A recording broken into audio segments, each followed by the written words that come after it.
DJ Academics call you the Jay-Z of this generation because he was talking about your business move. To the blind eye, you can look at me and say, well, he don't look like Jay-Z. He don't talk like Jay-Z. When I was trying to be a rapper or whatever, I'm gonna look at the successful people who young from the South, the Kodak Blacks, the NBA YoungBoys, right? Okay, now what are some of the people who got into business?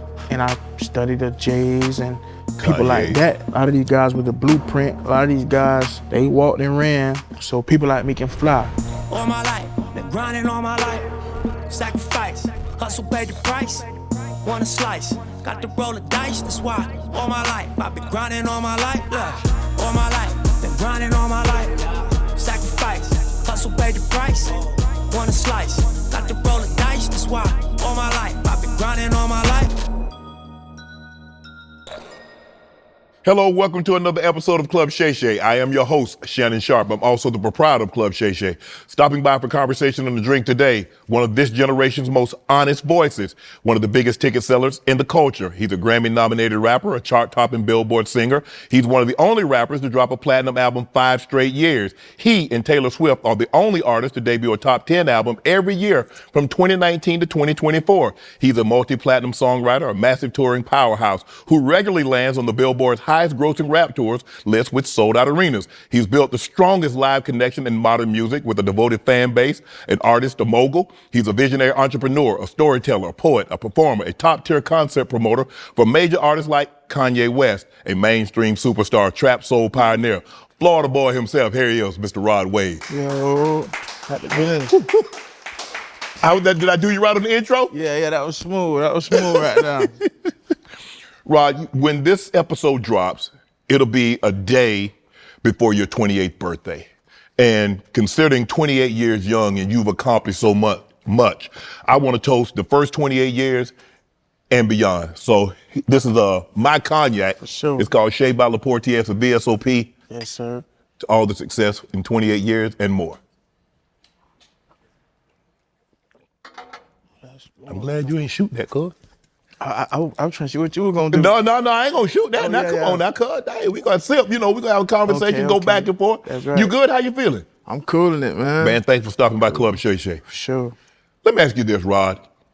What advice at 28 now, what advice would you have given your 18-year-old self? I mean, don't be rushing, man. Like, don't be such in a rush, man. Just enjoy the journey, enjoy the moment. Like, you know what I'm saying? It's okay not to have it all figured out. It's all right. Mm-hmm. Like, don't be so uptight, loosen up. You know what I'm saying? Yeah. And plus, at 28 years young, and you're looking back, it's like, wow. What is 40? What advice would you give your 40-year-old self? What advice, when you turn 40 years old, you're like, man, I thought I had it all figured out because, I took my time to get to 28, and here I am at 40 now, and I still thought at 28 I had it all figured out, but here I am sitting at the big 4-0.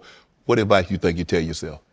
I mean, I don't know, man. I have to get there to know it, like, right? Because, the lessons all come with the journey. It all come with the, the milestones. I mean, I couldn't even fathom, like, the stuff that's in my mind. Wow. And the way I see the world today, I wasn't even, like, I probably couldn't even talk to my 18-year-old self. You know what I'm saying? Like, he think he know everything, you know what I'm saying? So, I don't know, man. I had to go through it. I had to go through it to get there, So in the life lessons, sometimes you have to bump your own head. You have to go through those lessons because without consequences, there can be no lessons learned. Right. And so you're looking at yourself now, you're like, man, in a couple of weeks time, I'm gonna be 28 years of age. Did you ever think that you'd be as successful as you sit here right now, knowing what you had gone through in order to get to where we sit here today? Did you ever think this moment would happen?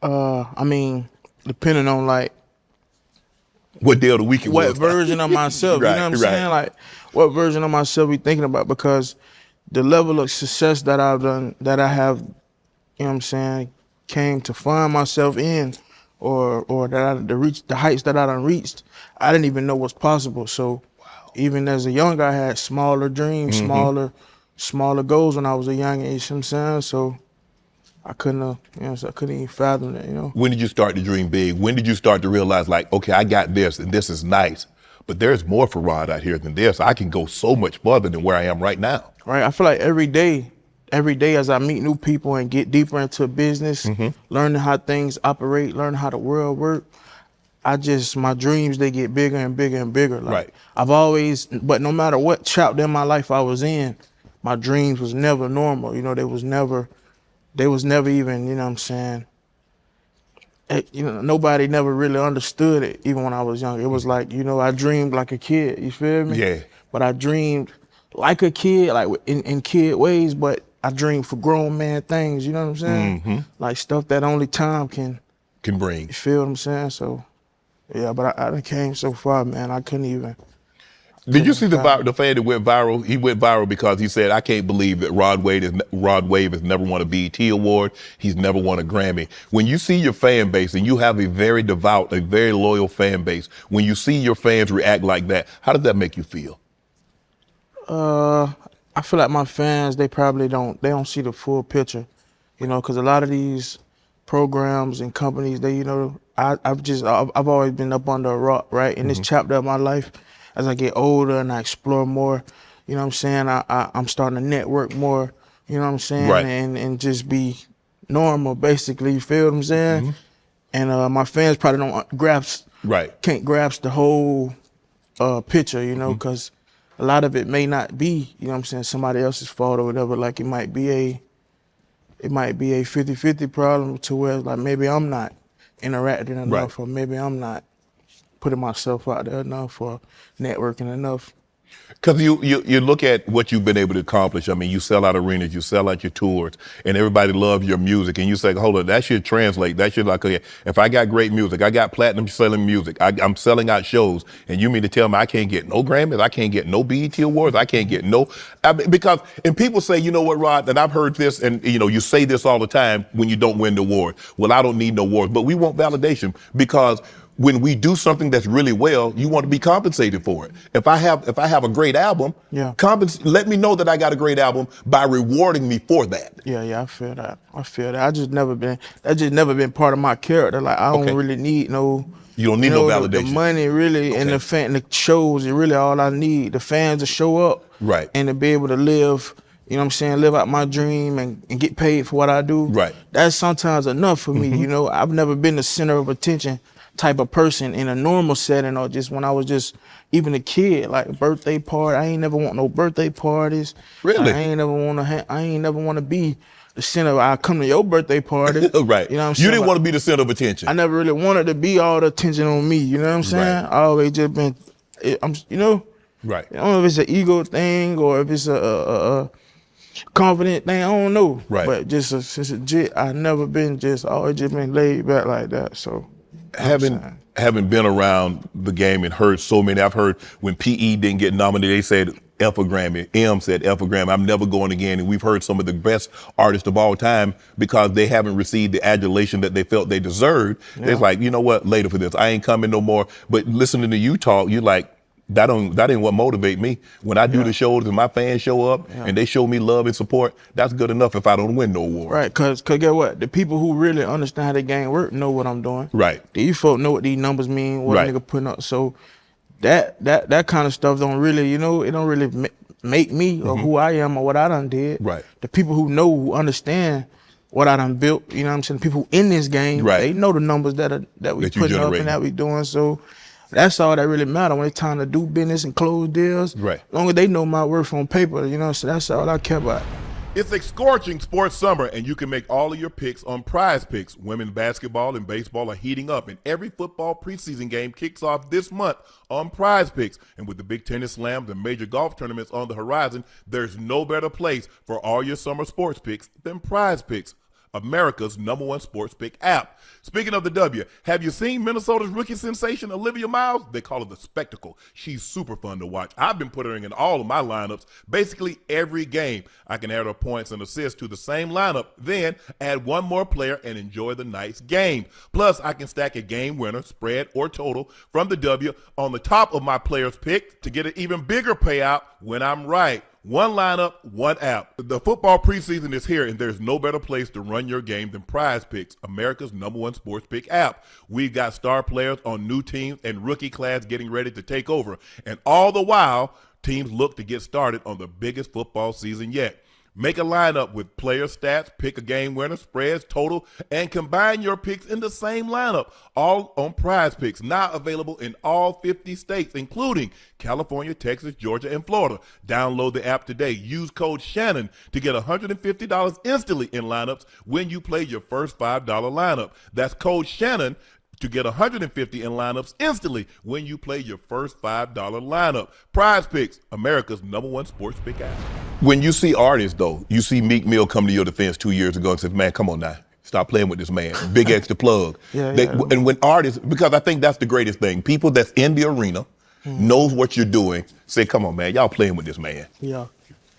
I mean, like I said, them boys probably don't understand that I'm not really interacting or engaging either, so it ain't really fully their fault.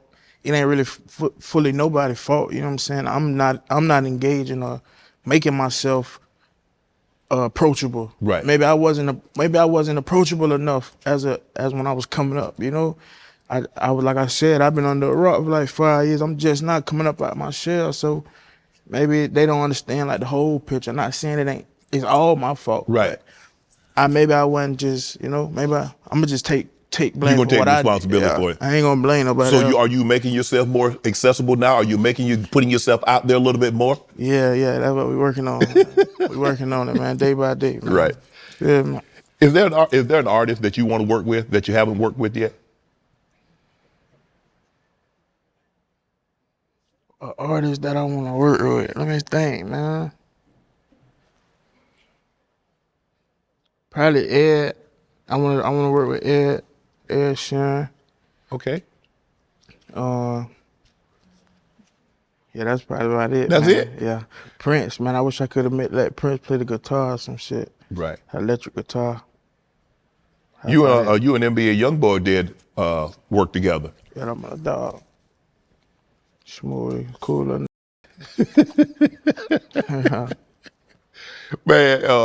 Drewski. That's your boy. That's my boy for real. You thinking about signing to a Could Have Been Records? No, man. I don't know. I might, man. You might have to sign to Could Have Been. Yeah, I might. But you are a free agent. Yeah. Give me some pros and cons of being a free agent. What's the pro of being with a label, and then what's the pro being independent? What's the con of being with a label? What's the con of being I'm not fully independent. Like okay. I ain't fully independent, not right now. You know what I'm saying? But it's maybe in the future I'm closer than I ever been. Right. Right. But I don't know, man. It's really like whatever works for you. Right. Some people can work and be the marketing. Some people understand business and can build the marketing for them. Some people can take themselves out of their artistry, right, and do the business. You know what I'm saying? To understand like this artist need marketing, this artist need this kind of structure, whatever the case may be. And maybe the 18-year-old me didn't understand that, and I was just artist. But now that I'm business, you a businessman, and I understand it, right, and I can break down the structures of the way things work, and now I can understand. So maybe the 28-year-old me doesn't need a label. Maybe I just need a partner. Well, I mean, it's a partnership regardless, right?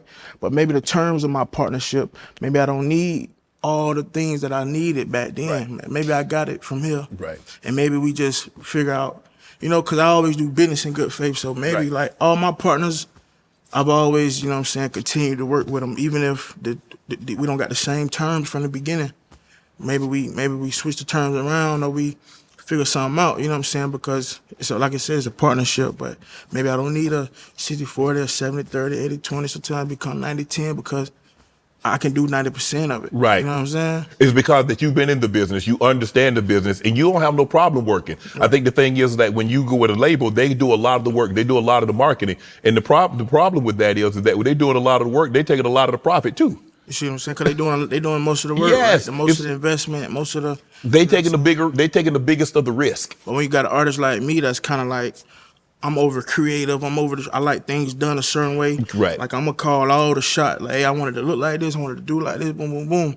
So at the same time, it's like, okay, I'm running the show now, you know what I'm saying? So as time go on, it varies. Right. You know what I'm saying? How did you and Drewski become so close? Well, how did you meet Drewski? How the fuck did I meet Drewski, man?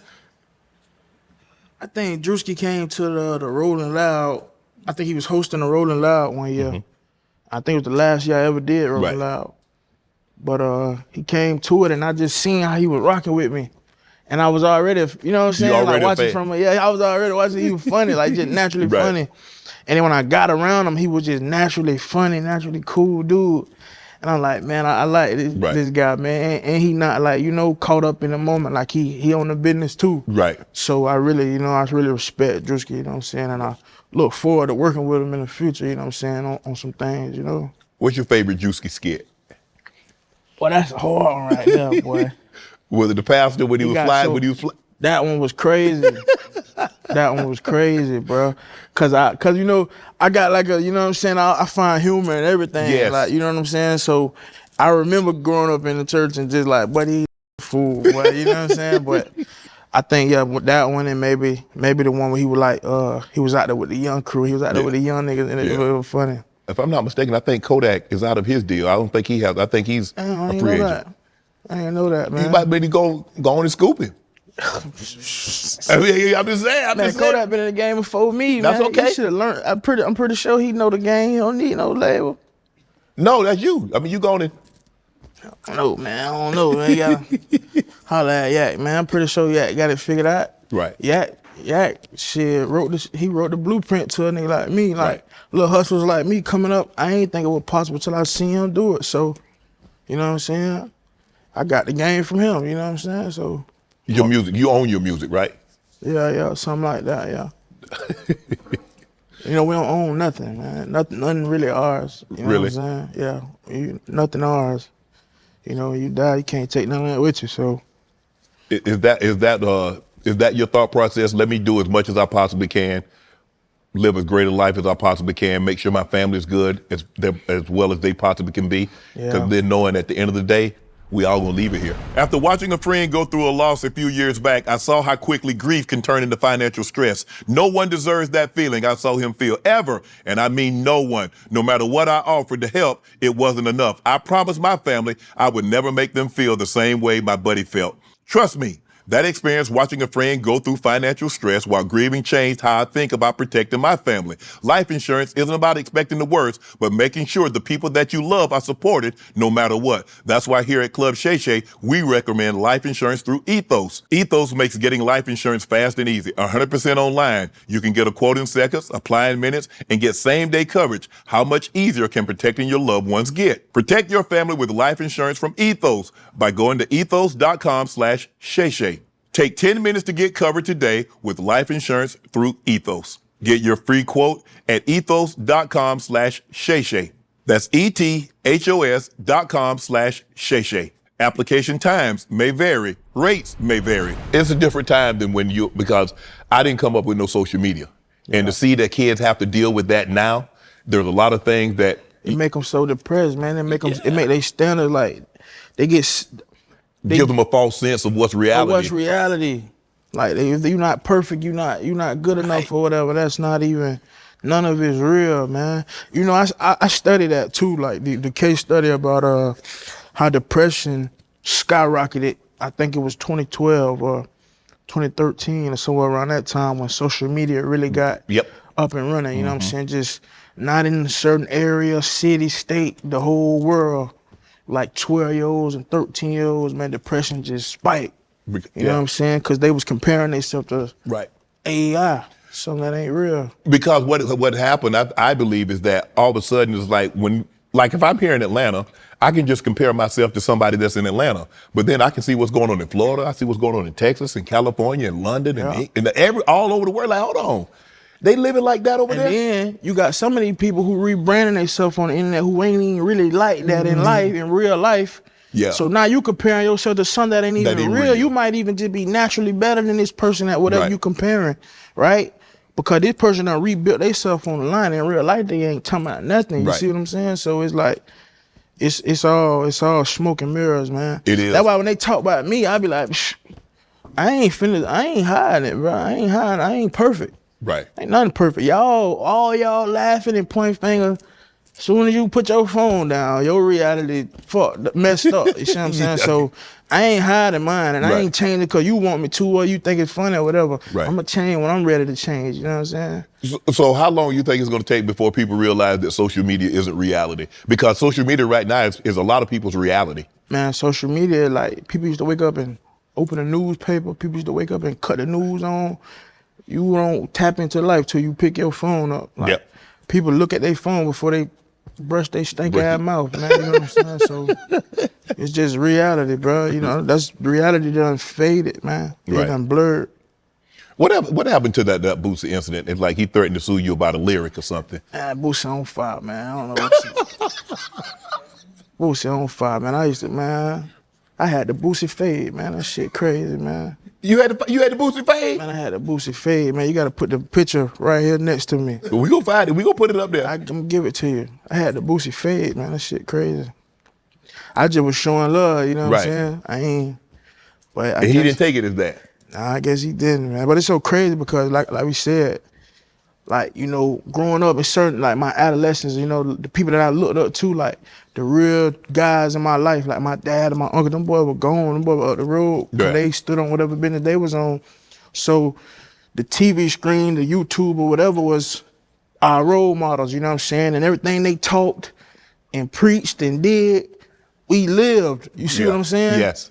And maybe it wasn't even real, you know what I'm saying? And that's the hard part. Is that really, because I heard people, you know, you never want to meet your idols because they're never what you think they are. Yep, and it might rearrange something in your brain. Cause now I'm just like, I'm anti-old. Like, I just off rip. I be on old ass all the time just because y'all in the way, man. For real, they be in the way, man. Some of them, you know what I'm saying? Like, someone want to give you the game and want to help you. You know, they might want to be a part of it, but that's cool. But I done just became I got a bad taste in my mouth about how these older guys try to do you. They try to run the game on you, and if they can't get over on you, now they mad about that. You know what I'm saying? I don't like that, man. You know what I'm saying? Cause that ain't what I came. An older cat grabbed me. You know what I'm saying? My Uncle Derek put his arm around me and really, like, you know, let really you know what's going on. Really changed my whole trajectory.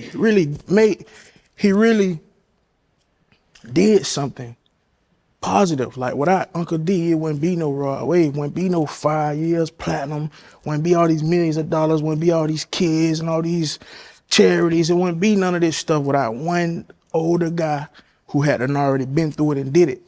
And the fact that he put his arm around a young cat that he saw had a little light in him, who had his head, his mind on straight, that he can help and fix and guide. He took his time out and dedicated a part of his life to that, and he gone. He not even here no more. And what he did, all this you see right here, just because of, you know what I'm saying, what? And it didn't take nothing. It didn't take, you know what I'm saying? He could have hated on my game. He could have kept, you know, he could have did, but he put his arm around me, bro, and he laced me up. And he saved me by 8-9 years, you know, a bump in my head. He saved me. So my boot, he laced me up. So it was like, when I was trying to, when it came to me and my peers, I was already ahead of them. I was already sharper because he already gave you the game. He already gave me up. You see what I'm saying? If he could see you now, see what you've become, and to know that at some point in time he put his arm around you, he embraced you and said, "Hey, I see things in your future, bro. I see you going places that you don't even see you going. You don't even know you going there, but I see it in you." Yeah, that's what he did. He told me, and he was such a serious dude. Like, you know, he did 14 years in the Fed. So when he came home and he came and got me, I was like, damn, cause I knew I was hard, but I wasn't disciplined. So when he came and got me, I was like, well, I must be the truth, boy, this nigga. So it made me tighten up, like, made me disciplined, made me, you feel me? Yes. Y'all already know here at Club Shay Shay, we've been on that creatine train for years, but we really never stopped to think about each specific types of creatine. You trust the label, throw it in the shaker and keep it moving. But we realized not all creatine are the same. That's why here at Club Shay Shay, we love Momentous Signature Spec Creatine. Creatine is the most researched and effective supplement available. But as the category has exploded, most brands have focused on flavors for mass marketing instead of actual making the creatine better itself. That's why Momentous Creatine Signature Specs, their most advanced creatine ever, setting a new standard for creatine quality. It's manufactured in pharmaceutical facilities using reverse osmosis, water purification, and goes through an expanded 6-stage testing process with 4 independent agencies. We love science. Momentous Signature Spec Creatine has changed the game, and now it's your turn to change the game too. If you want to try Momentous Signature Spec Creatine, head to livemomentous.com to use promo code Shay Shay for up to 35% of your entire first order. Livemomentous.com, promo code Shay Shay for up to 35% off. I see you started a touring company called Mainstay Touring. What made you start a touring company? I don't know, man. I just feel like it took me so long, dog, to build up my tour business, to build up from $500 concerts, dog, to the level we at today. It took so long to build that and to put that in somebody else's hands who never been on the stage, right? Who never been the artist, all they looking at is the numbers and the return. It's just a business to them. They don't really feel like, because if I put something in your hand that took me 5 years to build, and then your 1, 2, 3, 4 mistakes burn it down in 3, 4 months. I mean, you guys just got a business plan, a business idea. I'm just a pawn to y'all. Right. So it's like, oops, and we can put our money back together and try again. But now I'm stuck with 5, 6 years destroyed. I'm stuck with the aftermath of what you guys ruined. And I just didn't want to be the pawn no more, man. Right. I just wanted to be in control. Like, if somebody gonna mess this thing up, it's gonna be me. You know what I'm saying? Right. Cause it took me so long, man. So many long nights, early mornings. Like I really, like, I didn't even, you know, like, I put so much into it, dog, that I couldn't even focus on certain stuff. Like my kids, you know what I'm saying? My health, I was just so focused on rap and building this thing up 4, 5 o'clock in the morning, clubs, eating late nights, sleeping, waking up, doing it all over again. So I dedicated so much, I lost so much to get here. And I wasn't comfortable with putting it in somebody's hands, and if it burned down, if it mess up, y'all can just go try again. Yeah, y'all can. And I'm move stuck on. with the mess. I'm stuck cleaning up what y'all messed up. Nah, so if it mess up, man, I'm gonna be blaming myself. Right. Cause I just ain't with blaming people, and cause at the end of the day, I brought y'all in. Right. I let y'all get a piece of this, so I still blaming myself. You know what I'm saying? You said something very interesting. You said the touring companies, they don't really, sometimes they've never been an artist, they've never been on stage, they don't really know all the intricacies that comes along with being a touring company. Yeah. You got firsthand experience. You're an artist. Yeah. You've been on stage. You know what you need, and there is a great understanding of probably that you know what other artists would need. And so does that make it, I shouldn't say easy, but does that make it put you in a situation where you kind of know because you've been there, done that? Right. It's like I can speak from experience, you know? Like the guys who signed, whoever wanted to do tour business with me, don't know my demographic, don't know my fans. They never did a tour. They never, you know what I'm saying? Yes, so I do. It's like, boy, I can't put this in y'all hand. But the fact that I done been on the stage, I done been here, done this, I done succeeded, and I done failed tremendously. So now it's just like, you know, I know what to do. And then go back to when you say somebody wrap their arm around your older guy who got experience, right? They done bumped their head so you don't have to. Correct. You know what I'm saying? I done did it. I done succeeded at it. And I done failed tremendously at it. And now I know, right? Not saying that it's not battles to come or stuff don't happen. Right. Right? But just a little more experience, a little hands-on. Like I wasn't just on stage. Right. I was understanding every angle of it, you know? Man, you looking for a partner. I see the kind of money y'all be making in the tourist business. You know, you looking for a partner? Hey, you know what I'm saying, Rod? You know what I'm saying? Man. We can partner up, we link up. Yeah, we can definitely link up, man. You know what I'm saying? Link up, sure. Hey, we be the one to twit. We have to change the name though, right? Yeah. You know, I don't know. But you did Kanye's concert. Yeah, we did Kanye concert, man. SoFi Stadium. Yeah, wow. Biggest hip hop concert. Yes, 70,000 tickets sold, back-to-back sold out shows. That boy, yeah, man, he like that. And the graphics of it, the production, him on top of the work, bro. That was all him. That's what he wanted. Yes. And we just Y'all made did it come together. whatever our part was to make sure it came together. You know what I'm saying? Right. But yeah, he one of them. He one of them ones, bro. The equation was the marketing, right, the structure, and then finding another artist with a crazy fan base, dog, right, that just love you. You know what I'm saying? Because when we looked at my touring business, and I didn't want to go into it ignorant, or I didn't want to go into it like thinking about myself. So I looked at it like, okay, we do Rod Wave tour business, but what are the components to that, right? So we got the structure, which is the business that handle all the business behind it, make sure that it go on, right? And we got the marketing, but sometimes the artists, and then we got the influence, right? And you got the artist or the talent, the influence that has a diehard fan base, bro, that just love you to death, you know, that forgive you, and then you can't do no wrong. So that was just the equation we was looking for when we wanted to test out our theory and test out and try it, because we had a blueprint, but we needed to try it and test it out. So Kanye was he was the perfect match for the blueprint that we had, you know what I'm saying, the plan that we had. Was he the first big major superstar that allowed you to handle what you did? He was the first one, man. A lot of guys, right? A lot of guys that I was working with and deals I was closing that I just hadn't closed yet, you know what I'm saying? But yeah, he was the first one to really pull the trigger, like let him go, let him do it, you know what I'm saying? So, and I'm thankful for that, you know what I'm saying? I'm grateful for that, because that's part of history, you know what I'm saying? Because it seems like Yale give people an opportunity. Yeah, it was him and his team around him too, for sure. A lot of them boys around him, man, they looked out, man, they once I sat with them and I you know, because I feel like rappers these days, bro, we have such a bad stigma, you know what I'm saying? So, and I always been to myself, so nobody really know my, you know what I'm saying? They see what they see on the internet, like the image of me or whatever. Yeah. So they just assuming. So when I actually sat down with his team and him and the people around him, and they felt me out, I'm like, it's a good dude, and of course I pitched, you know, like a. Yeah, that's what I want to know. Like, what was the pitch? Yeah, I wasn't acting like a rapper, like I was just. You a businessman now. You got to get out the rapper's hat. I pulled up. I flew to Mexico. Me and my team, and I pitched it. I pitched it for 2-3 days, man. Damn. Yeah. So what was it? He like, how long you been doing it?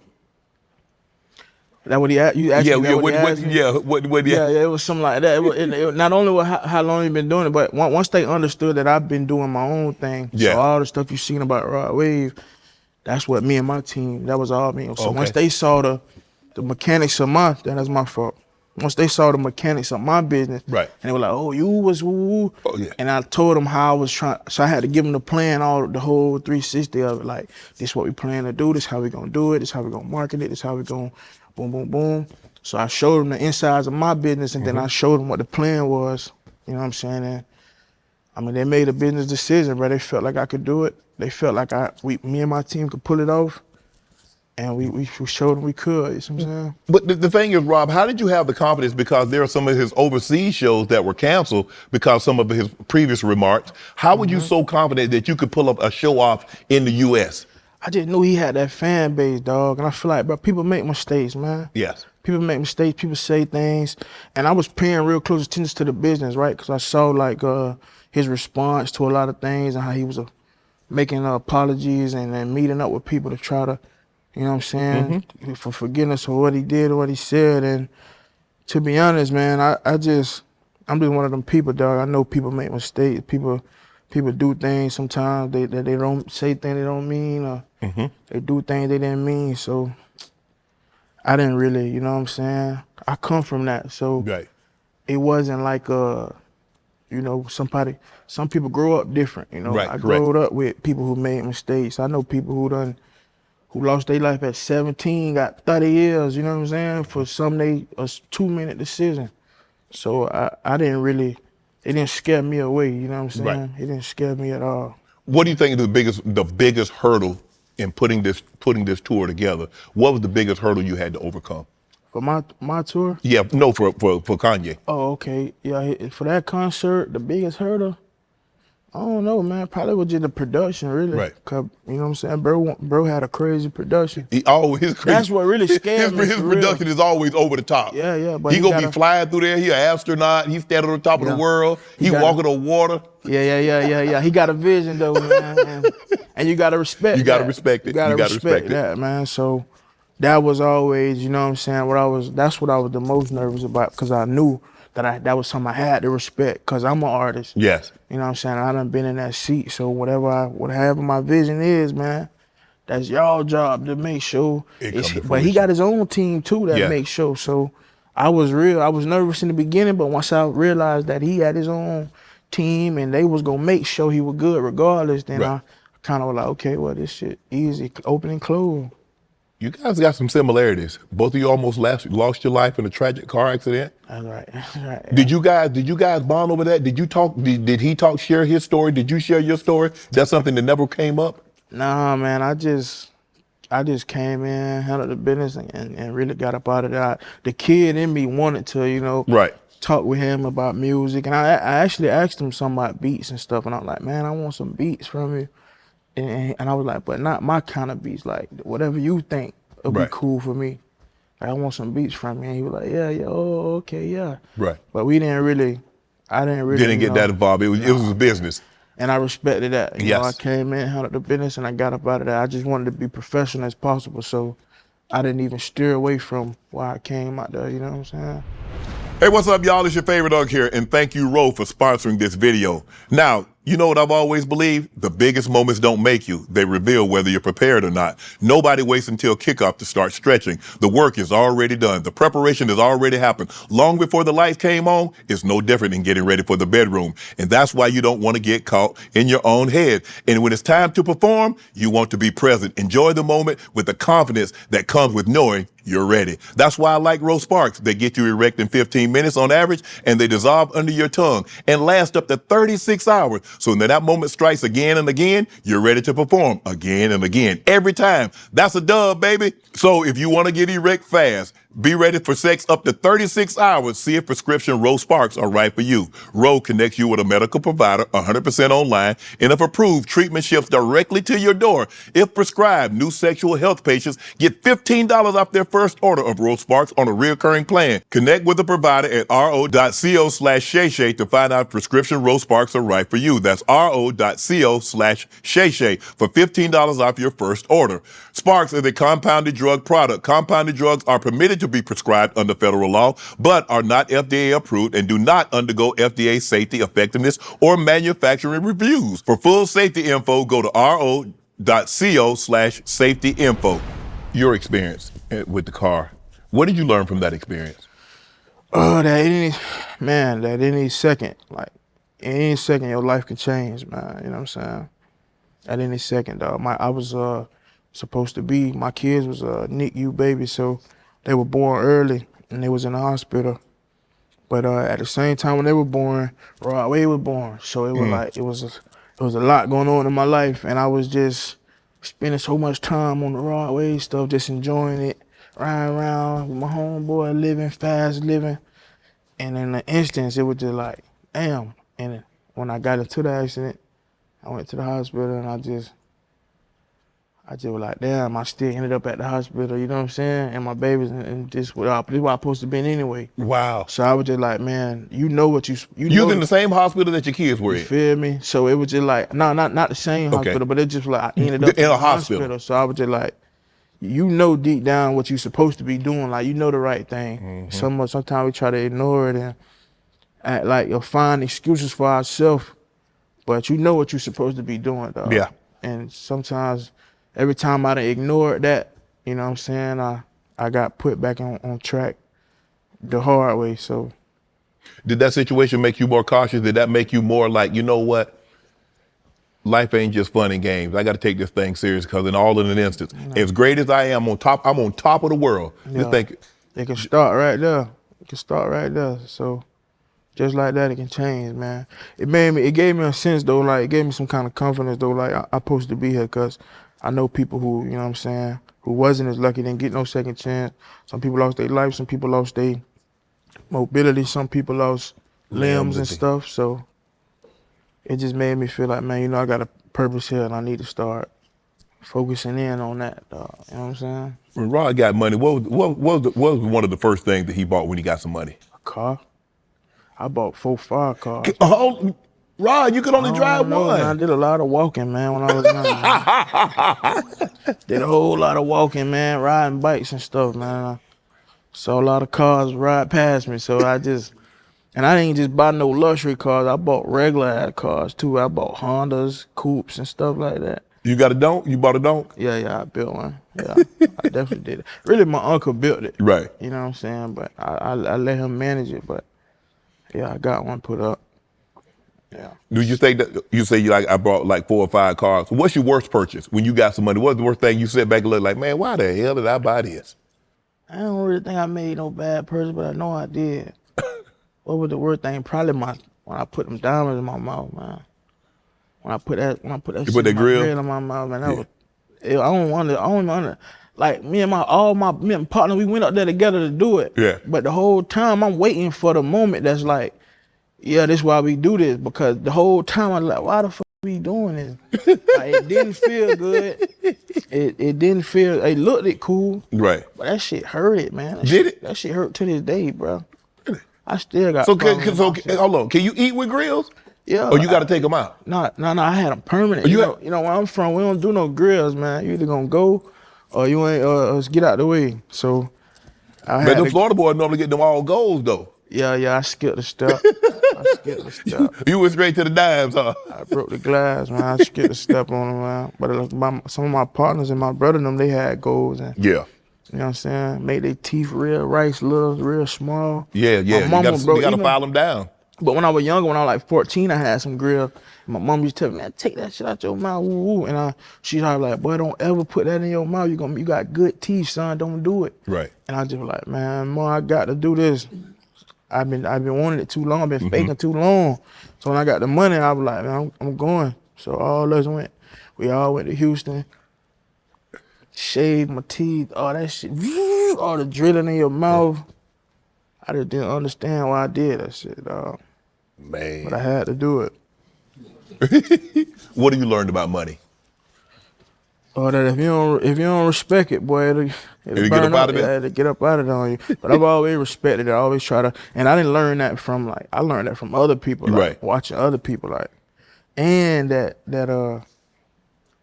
money that money changed a lot of things too, dog. Money revealed a lot of stuff. It changed a lot of people. Yeah, it pulled back a lot of masks for sure. Man. Pulled back a lot of masks, man, for sure. Shit. Is it true you spent $1,500 on the haircut? Hell no. I was gonna say. Who said that? We pulled that up. Somebody said you spent $1,500 on the haircut. I probably might give a nigga $2, something like every now and then. Like if he been sitting there waiting on me. Yeah. Or something, I might give him $600, $700, $800, but not every time. But just, how long it take to go to barber school? Yeah, I'm gonna learn how to cut, Rod. You know what I'm saying? I too, I got a little free time. I go on there and yeah. I just like to, show. You like to reward. Love, you like to show love. And I like for when I call, you finna pull up. Yeah. Cause I want you to already remember about them 800. So you finna get up out of bed. I might need you. I might got a plane to catch or whatever. I might got an interview with Shannon Sharp. I might need you.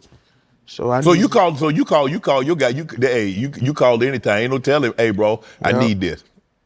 And sometimes he might be sitting there waiting for me for about an hour, dog. And he got a life of kids, an old girl. Yeah. And so I just be wanting to show people appreciation. Yeah, I get it. I feel you on that. I appreciate you, dog. You know what I'm saying? I don't be wanting to look boy nobody. Right. Like they time ain't valuable, you know? Mm-hmm. See, I like that. Yeah. Cause sometimes they're like, bro, you ain't really nobody, so you can wait. You ain't got nothing going on. I ain't gonna do you like that, dog. Everybody's somebody. Everybody on a mission. You know, everybody got a plan, a goal, something they working on. So I just, you know what I'm saying? What's been your best investment? My best investment, probably the tour company. Yeah. Yeah, that's the most, on paper, that's your the best most investment? valuable right now. Oh yeah, Rod Wave. Yeah, you invested in you. Invested a lot of time, man, for sure.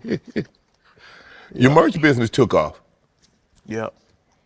How do you decide? How does Rod Wave decide to, like, you know, what business venture he's going to embark upon? How do you and your team determine what you're going to get into? Well, when people come at me with ideas, with deals, now when people try to come at me with deals like, oh, I want to give you this much to do your merch. But now I'm like, well, why the hell you want to get into? Why you want to do that? Right. So now I'm finna look into it and say, okay, well, I can do them. Oh, this why you want to give me 500,000. Right. Cause you finna try to go make 14 million. This why you want to give me $1 million. So I always just try to build out that department myself, you know.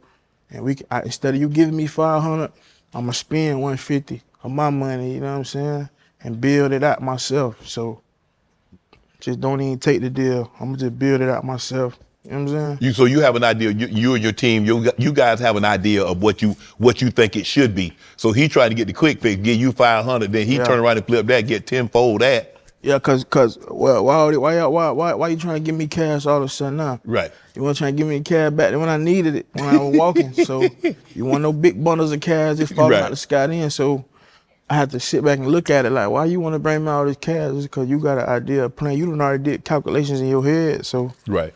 So sometimes I mean, again, we can look at and see where Rod Wave is most profitable, right? We can sit back and look at where the finances or where the money coming in at, you know what I'm saying? When did you realize that ownership was so important? That it wasn't just a part of being a talent, but I need to own this. Because look, you can pay rent, but there's something about a mortgage that you own that building. You own your car. You can lease it, you can rent it, but there's something about, I own this car. This is mine. Right. I mean, at first I thought like owning material things was the way to go. But as I get older, I feel like it wasn't really the smart way to invest or spend money. Because at the same time, if I buy a car and I own it, as soon as I put it off the lot, it's not worth nothing. No, it's not. It ain't what you paid for it. Right? And then in 2 years, they're going to drop a better, faster, sexier, sleeker one. So I might as well should have just leased it and came back because I'm finna pay triple. You know what I'm saying?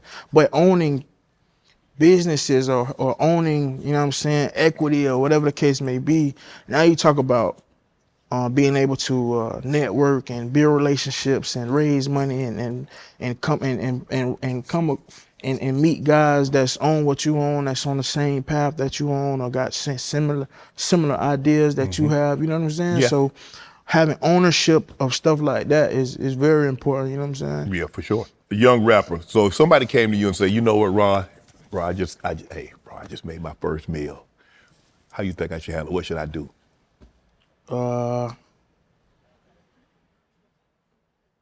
If you just made your first $1 million, man, you probably want to pay. You probably want to you probably don't want to count the whole million, man. Okay, Rod, I just made 500. Uncle Sam will take 500. He want all his. He want every last bit of it. So with whatever you got left, depending on your tax margin bracket or deductibles or however the case may be, whatever you got left, man, you might want to put it into something. However you made the million, you might want to invest back into that. You know what I'm saying? Right. Or somewhere in that area. Look at all the different components to that business. Like, you know, so if you're a football player, you know what I'm saying, look at the brand deals or look into that world or that space. Get you a chef, get you a trainer. Something. Invest back into it. So that way when it's time to get the next million, it done triple or quadruple because you done monopolized it or you done invested and indebted yourself into the economy in that area, you know what I'm saying? What do you think's harder?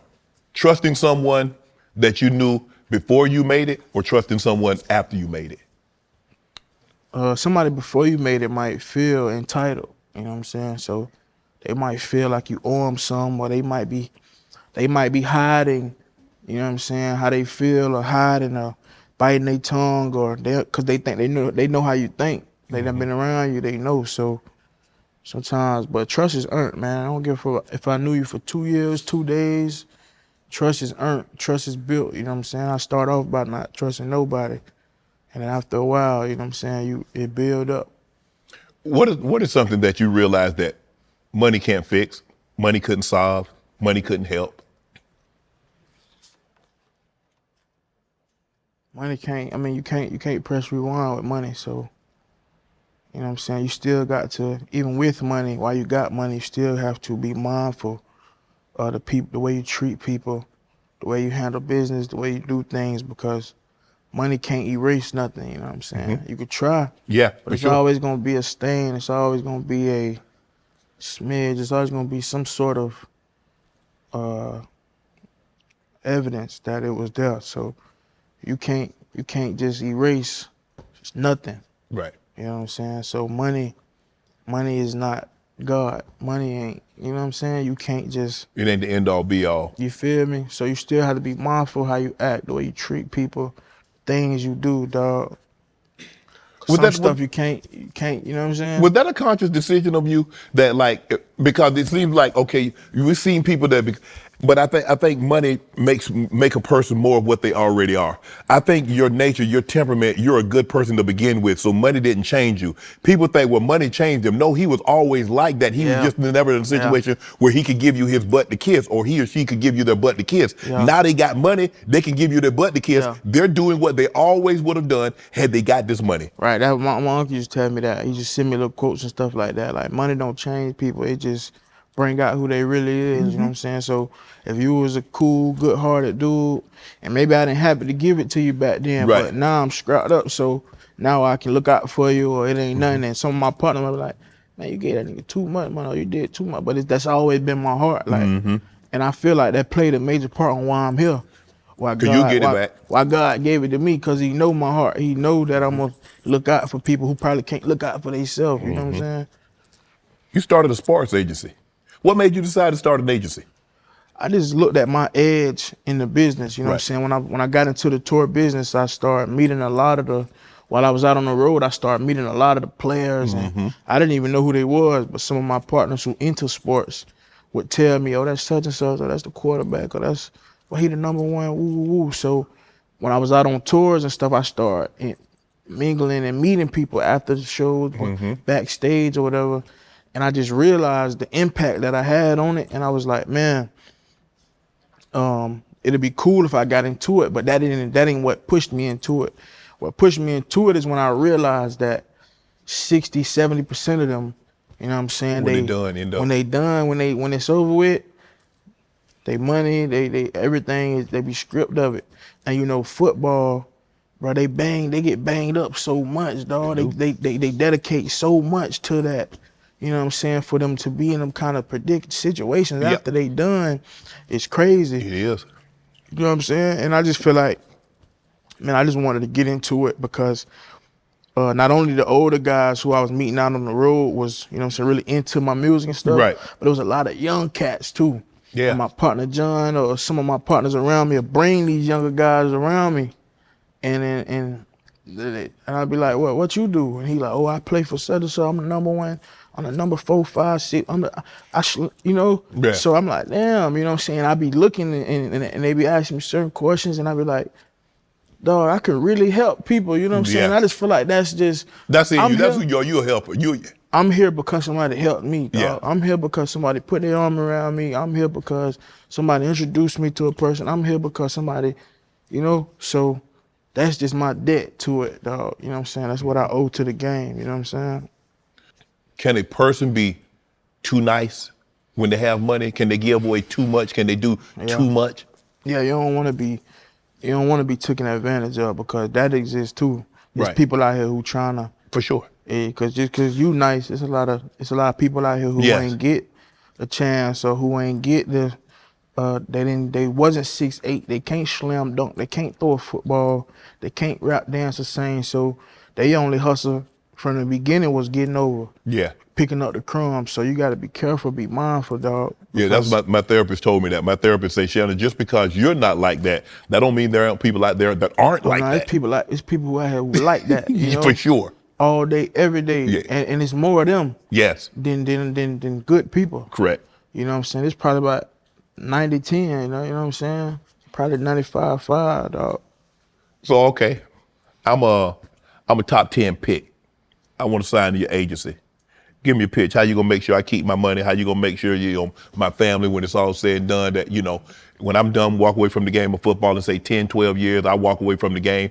Hopefully I have a successful career that I'm able to play 10 to 12 years, but normal NFL career is about 3 years. Yep. So it might be 10 to 12, it might be 3. Right. But anyway, however long, how you gonna make sure I still got my money? Listen, man, first of all, I had to find out what you like, what you're into, you know what I'm saying, other than sports. And if you don't know what you're into, it's a whole economy, bro. It's a whole web of this business, right? Because my sport agency isn't just sport agency. My sport agency is attached to a whole ecosystem of businesses and entities that I've built, right?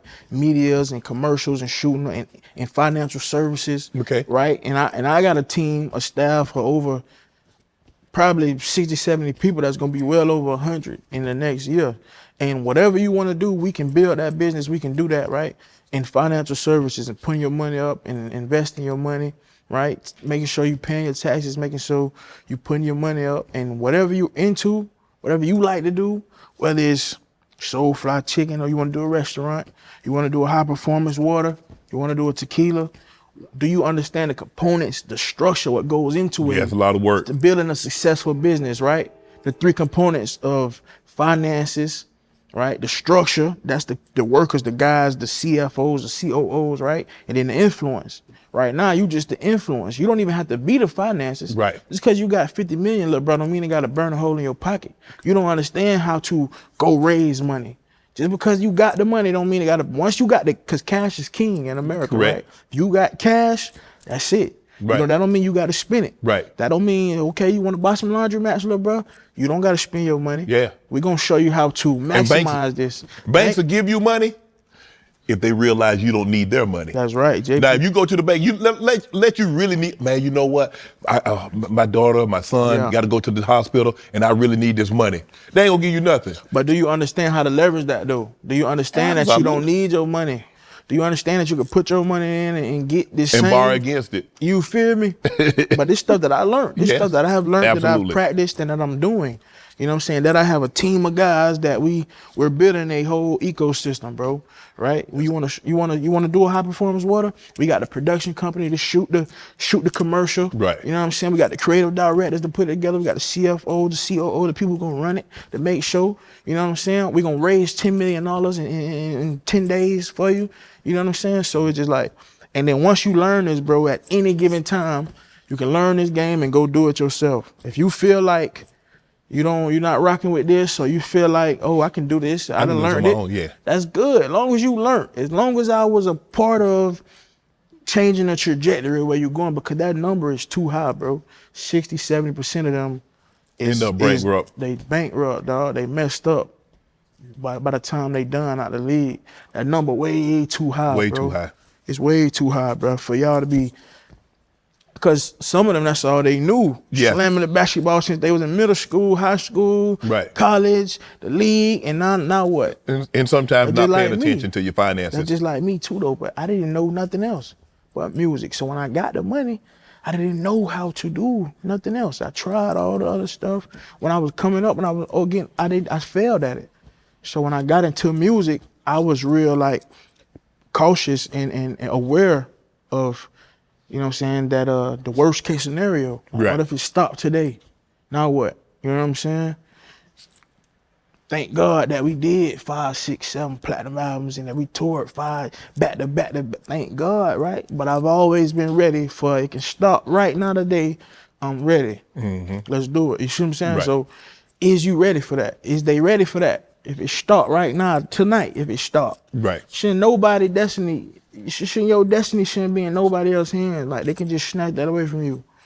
Like, okay, no more basketball for you. No more football for you. And now you just stuck. Now you at the house. Depressed. You don't know what to do. And some of them football guys was, banging on their heads and stuff. And it's a lot, dog. You don't own none of this stuff. You don't own the basketball. You don't own the football league. You don't own none of that stuff. Right. So at any given time, it can be, that's too much power for somebody that can snatch it away from you. That's just like me. I'm a rapper, but at any given time, these people can stop showing up, stop buying it, and it's over. Yep. So is you ready for that today? Got to be ready, dog. You know what I'm saying? got to be ready. And that's what my agency, that's what I want to do, bro. So you want to start an agency, you really want to help people. I want to help these folks, because guess what? Kanye older than me. He older than me, been in the game longer than me. You know what I'm saying? The fact that I was able to insert myself to that situation and assist and help, you know what I'm saying? And I helped put it together. I just go to show you that no matter the age difference, if you in the league, you know, if you in college or if you in high school coming up, you know what I'm saying? It's always room to grow, dog. It's always room to be better. Somebody can help me. Right. You know what I'm saying? It's always room. So, you know what I'm saying? It ain't nothing like that. It ain't nothing to it. Like, you know, but you got to understand that though. You can't be so full of yourself, full of your ego, full of you got to understand that it's, you know what I'm saying? That it's always better ways of doing things, you know what I'm saying? Innovating and stuff. It's always some better way to go about it. Dating, what have you learned about dating? Dating? Yeah. Man, you gotta be patient with dating, man. You can't force nothing. You can't force nothing because it's gonna mess up the process. Dating, if you're dating and your end goal is to find love, you know, that has to be built. You know what I'm saying? You gotta be careful because like we talked about money, right? You can't take back certain stuff. You say certain stuff, you do certain things. It's something you could have did in the beginning that end up coming out 2 years later. You can't take it back. So you have to be patient and you don't do nothing to nobody, bro, that you don't want done to you. And you can't control nobody, you can't control no situation. Just be patient and just kick back. You have to date yourself. You gotta love yourself and and be thankful that, you know, and be appreciative and be equal and be, you know what I'm saying? Correspond with somebody when you're dating them. Like, you know, this is a pleasure for both of us. I ain't better than you, even though I might got the money or whatever the case may be. I might be the one on stage, but I ain't better than you and you ain't better than me. I got feelings, you got feelings. What happened to what happened when they say I'm the catch? We all the cat, cause get what? you looking at her too, pretty brown, slim. Yeah. That thing behind her. Get what? When y'all separate, she gonna go find. Cause you ain't the only nigga with money. You ain't the only nigga got it going on. It's a whole bunch of young niggas with money and all. It's always somebody better. So always treat somebody with respect, and we both the catch. You got feelings, I got feelings. You look good. I might ain't got the what's the name, the shit pack going on, whatever. I got the bankroll. Yeah, I got something you want. At any given, and I'm a cool dude too. Yeah, I like that. I look good. Yeah. You know what I'm saying? So if either one of us go our separate ways, we both can, you know what I'm saying? So just treat everybody with respect and love and treat everybody with, you know, your feelings matter, my feelings matter. Ain't nobody more important than nobody. I like just that. Because you know, that's what I learned about dating. But I didn't know that when I was younger, you know what I'm saying? Like because that's a form of abusing your power. That's a form of control. Like, just because I got the paper, I can make the rules and break the rules. It don't work like that. It don't work like that, man. You know what I'm saying? It don't. How hard is it dating with money though? Because you're trying to find somebody that really likes Rod for who Rod is. Knowing that you got money and you don't have no problem, baby, I ain't got no problem. If you need a little something, I got you. I got you. Yeah. But like you said, don't abuse that. Yeah, because get what? If you need a little something, I got you. If I need a little, when I need a little, you feel it's crazy, dog. But no, though, that's why I said it's equal. Right. Even if you really look at it, like if you really look at it, like because you know the kind of money that we might got and what she giving you is same kind of value because what she got too is what run the world. Yeah. You know what I'm saying? So it's all value there. You know what I'm saying? Like ain't nobody more important than nobody, bro. No matter what you got going on, my feelings matter, your feelings matter. And if you respect that and I see like, you know what I'm saying? Right. Like you said, dating with money it might be harder but you can't fake for too long. Yes. Your knees gonna buckle in a minute. You can try to fake me out, but I've been doing it too long. Right. So I'm gonna be able to, you know what I'm saying, get it up. You're gonna be able to figure it out. I feel like I will, you know what I'm saying? And plus I'm a cool dude. So even if you came for the money, like we gonna end up, you know what I'm saying? So when you meet somebody, do you tell them like, look, we're gonna keep this on the hush, this between you and I, your friends? No, I ain't doing none of that. You want it out there? I mean, if that's the kind of girl she is, she not for me anyway. So once I see that, once it go to get out there, I'm gonna just go my separate ways. Okay. But you can't control. That's what I'm saying. You can't control nobody just because you got money. You can't tell her to be quiet, cause we both laid down. So you got the right to talk, cause we both. It was 50-50. You know what I'm saying? And if you think about it, bro, you're bringing something and she bringing something to the pot. Right. We both humans.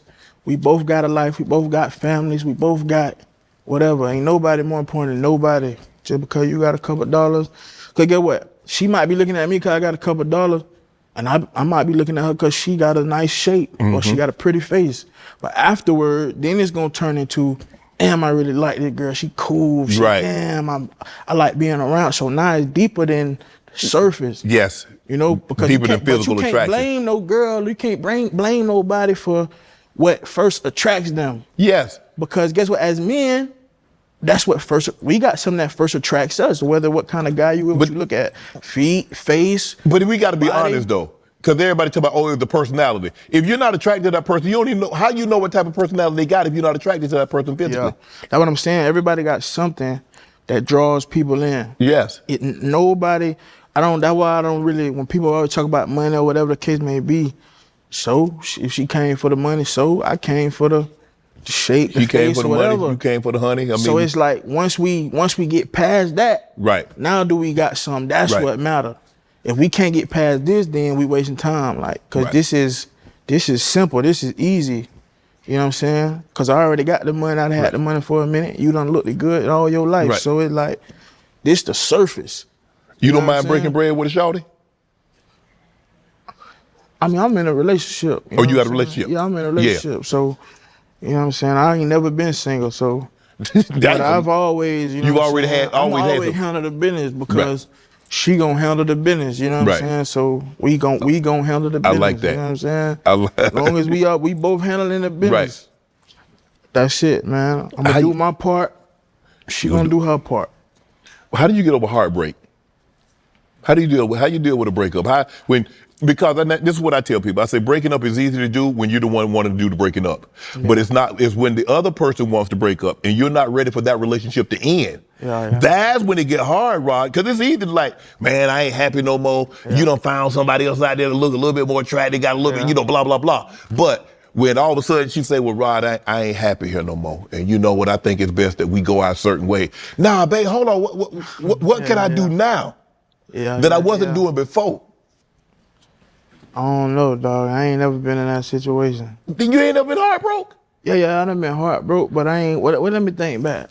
I ain't never been in a situation to where it was like, we didn't mutually agree to go our separate ways. I ain't never been in that kind of situation to where it was like. How you mutually agreed? So y'all came at the same time, so you like, I want to sit down, I want to talk to you. I want to talk to you too. Well, I think it's best we go our separate ways. Well, I think it's best we go our separate ways too. Yeah, because if you think that, then it's time to get up out of here anyway. So that was going to help me get up out of here. Because if you already thinking that, it's nothing going to do for me to try to keep you. Try to make you change your mind. That's already inside of your heart and your mind. You can't do nothing. So that's just gonna help me bring me up to speed. So if you get ready to go before I am, then that's what's gonna make me ready. I'm gonna be ready then, cause that's just the reality, and that's just what like if she ready to get up out of here, that's gonna bring me up to speed. It's time to go. God, and it might hurt. Yeah, it might hurt, but. Man, like I said, bro, nothing belongs to us, bro. Right. It's always just your turn, dog. Damn, Rod. That's just the reality, bro. But it took me a long time to get this, you know what I'm saying? Because I used to clean up. I used to be real like. I don't want it to be my turn. I want it to be mine. Ain't none yours. Ain't none yours, man. I just did my for the first time I did my my will and my trust and stuff like that. And my estate planning down to your watches, bro. Yeah, who get what? Who get what? Yeah, the Super Bowl rings, the jerseys. Right, who get it? So that show you that ain't nothing never yours. What you think yours. And the thing is, what I've learned is that what I value. A person damn sure ain't yours. Man, please. I'm just saying, like, that might be your person in that time of your child of your life. I ain't trying to raid on nobody parade or whatever, be the negative Nancy like they always try to make me to be.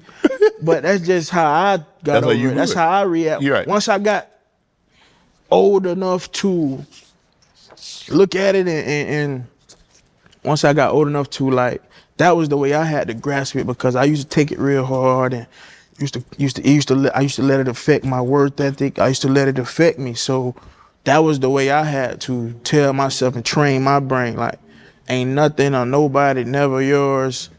They don't belong to you. That's But it took you dealing with heartbreak to realize that, hold on, I allowed this person to get me out of who I am. Now all of a sudden I can't work like I'm supposed to. Yeah. I'm not the rod that I'm supposed to be around my friends and family. But it made me a better person also, because now I realize, you know what, nothing belongs to you, nothing, you don't own nothing, so you should treat it that way. Okay. You should treat it like it's a privilege to be with somebody. Okay. You should treat somebody like, you know what, your feelings matter, my feelings matter. You a person, I'm a person. Just because I got the money and I got the most going on in life don't mean that, because you got it. I don't think I'm better than you. You got it going on too. So it helped me. Mm-hmm. It helped me to, because when I was younger, I used to be like that, controlling and like, boy, this mine, and I could do whatever. I could stay out all night. I could do it. I wasn't thinking about how she at home feeling. Right. She bored. She ain't talking to nobody. She ain't doing. She want to go out. You didn't think about it. What if she went out and stayed out all night? How you go feel? I wasn't thinking about that part. Yeah. So once it took for somebody to dip, it took for somebody to be ready before me to leave, for me to be like, you know what, the next go round, I'm gonna treat somebody like they feeling matter. I'm gonna treat you like a human. I'm gonna treat you, because we both got it going on. I see, you know, right. I see that now. You know what I'm saying? Wow. Marriage. You want to get married? I want to get married, but I just don't want to do the. You don't want all the ceremony and all that. Oh hell no! Yeah, I want to give a girl that. Right? That's every girl's dream. Okay. So I want to be a part of that. I want to be like the one who. I'm going to the courthouse. It made her dream come true, but you can't do that. You can't go to the courthouse. Come on, man. Yeah, you can. You can't cut that. You doing it. You doing what I was doing. Oh, I was. That's what I want to do. That's what you want to do. You got to think about it. From a little girl, she wanted to. But every girl different. Right. But maybe from a little girl, maybe she wanted the big wedding. Big wedding? Maybe that's what she wanted. Oh yeah, well she got a dad. The dad paid for the wedding though, Rod. Why you cold? Yeah, dad paid. I just thought we do. You say that's what they want, right? Why you cold with it, boy? Dad paid for that, Rod. Yeah. I don't know. I got the reception. I got the reception. I mean, to each his own, man. I just looked at it like, you know, I got to do my part. She gonna do her part. So I'm gonna handle the business. You know what I'm saying? So, but every girl that I thought maybe like every girl want a big, nice, pretty wedding. So I want to be the one who made that come true. I want to be the one who helped that dream come true. You know, right? Because people don't forget stuff like that. That's like mental real estate. You know what I'm saying? Like I'm a part of your memories. Like, you know, your big, pretty, fancy wedding from a little kid that made it come true. I was a part of that. Yeah. They'll never forget that kind of stuff. And that's why I say, when the surface level, like I got money and you got looks. Cause now that we got memory, we got stuff like that. And that build trust and stuff like that. Yeah. So now I know when you out with your homegirls, y'all can go to goddamn Mexico. I know you ain't gonna never forget that in your head. Right. So even when time get hard and it's like, you know, you wanna go your way, I wanna go my way, that's gonna always play a part. That's gonna be always in your head. Like, boy, that nigga was a part of that nigga, boy, the memory don't go nowhere. That shit you can't. Yeah. Just make sure I get that invite, cause I know you gonna have some good liquor, good old Wagyu steaks. You got that good old stuff at your wedding, so I know that thing gonna be real nice. Nah, we gonna have a if I do get there, boy, we're gonna do it right. It's gonna be a gangster party for sure. Yeah. You have daughters now. Sure. Having daughters, did that change the way you look at women? Yep. That definitely played a major role once I started looking at like, damn, because once I got a daughter and I started thinking about like all the things that's out in the world, now when I deal with a woman, I'm like, boy, there's somebody looked at this girl how I looked at my baby. This somebody baby, you know? Yes. So that's another way how I was able to start trying to treat women better, you know what I'm saying? Like, this somebody baby, this somebody daughter, man. So it definitely changed the way I looked at a lot of stuff. What do What type of father are you? What type of father do you want to be for your daughters? What type of father you want? I don't know if you have sons, but what type of father do you want to be for your kids? I just want to always be there. Like, even if I'm not there, like, I want you to always have me in your heart, because, you know, certain circumstances that was out of your control, out of my control, things that happen I can't take back. So maybe I can't be there, but I want you, whenever the time may be, I want you to always know in the back of your mind, but my daddy got me. Yeah. I can call my daddy. He with me no matter where I end up in the world. That this my boy. Like, I got a backing. I got somebody who, you know what I'm saying? Mm-hmm. So that's the kind of dad I want to be, that when my kids do get older, or even right now, if they ever need whatever, I want them to know, like, well, I got a daddy, like, well, I ain't, you know? How similar are you trying to raise your kids to the way you were reared? Cause yeah, that's real similar to the way I was raised, because, you know, my dad went to prison when I was younger, but he was always in my head. I always remembered him, had memories of him, you know what I'm saying? And just, you know, life, sometimes it be like that. Life be life. It be life, and for real, you know, some of us still figuring out life. But no matter where he went, no matter where I went in the world, my old boy was always in the back of my mind, always in my heart. And if I ever talked to him or see him, I got all love for him. So that's just the kind of relationship I want my kid to have with me. Like, no matter where we end up in the world, no matter where life take us, I want you to know your old boy always here. You know what I'm saying? You got him. Yeah. When Bryce Young went through a situation, he got benched, and you say he reached out to you. What did you tell him? Man, Bryce Young, man, we chopped it, man. It's a good dude, man. It's you look at it like, hold on, this man the #1 pick in the draft. He a starting quarterback for the NFL, and he calling me, and it's in probably his lowest time. He wasn't really calling me. I reached out to him. You reached out to him? Yeah, I reached out to him. Like, man, look, man, bro, hit me, dog. You know what I'm saying? And it really, I was just online watching shit. Like, people was posting stuff and relationship stuff, and I just wanted to hit them and let them know, you know, life go on, dog. You know, you blessed no matter what.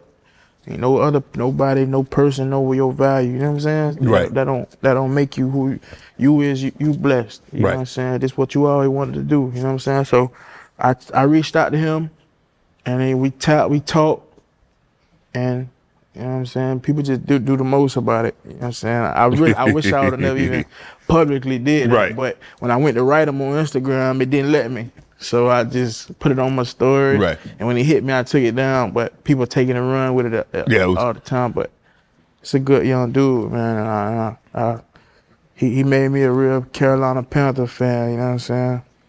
Favorite athletes? You like football players or basketball players? You know, I'm from football, so we grew up. You know what I'm saying? South and football's king. I'm from the South, so football always, even though I don't really know like the players and stuff like that, but I always just, you know, been a fan of the football. Like, boy, cause just growing up, even in the neighborhood, we were young, like, boy, little neighborhood star, nigga running the ball, niggas always just been, it's just always been cool to me, you know? You play ball when you was growing up? Yeah, I played football. I ain't had no choice, man. My dad came home from jail, and I was getting into some trouble or whatever. Yeah. He made me play. He was like, man, you got too much time on your hand, man. You getting. So he used to pull up at practice, make sure I used to be trying to buck. He used to come out there, make me run. Everybody be going home, I still be out there running. He be like, you buck practice, you gonna be. So my dad, when he came home from jail, he made me play. I had too much time. But that's what we say about the people in our lives, bro, that just changed our trajectory, changed our path. You know what I'm saying? Right. Who's your favorite football player? Lamar. L. Jack? Yeah, Lamar Jackson. He just remind me of some of the young cats when I was growing up. Yeah. Like, he just like that staple, like, you know, like them young, they probably were too small. You know what I'm saying? And maybe we thought they was high school stars, neighborhood stars, but in the back of our mind, we knew they couldn't really make it because they were too little. Right. But he ended up making it and being a quarterback in the head of a franchise. So I just was rooting for him for the symbol, like, of what that really stood for. You know what I'm saying? Right. Like, boy, you really made it out there. You did it your way. You know what I'm saying? You did it your way. Favorite basketball player? Man, favorite basketball player.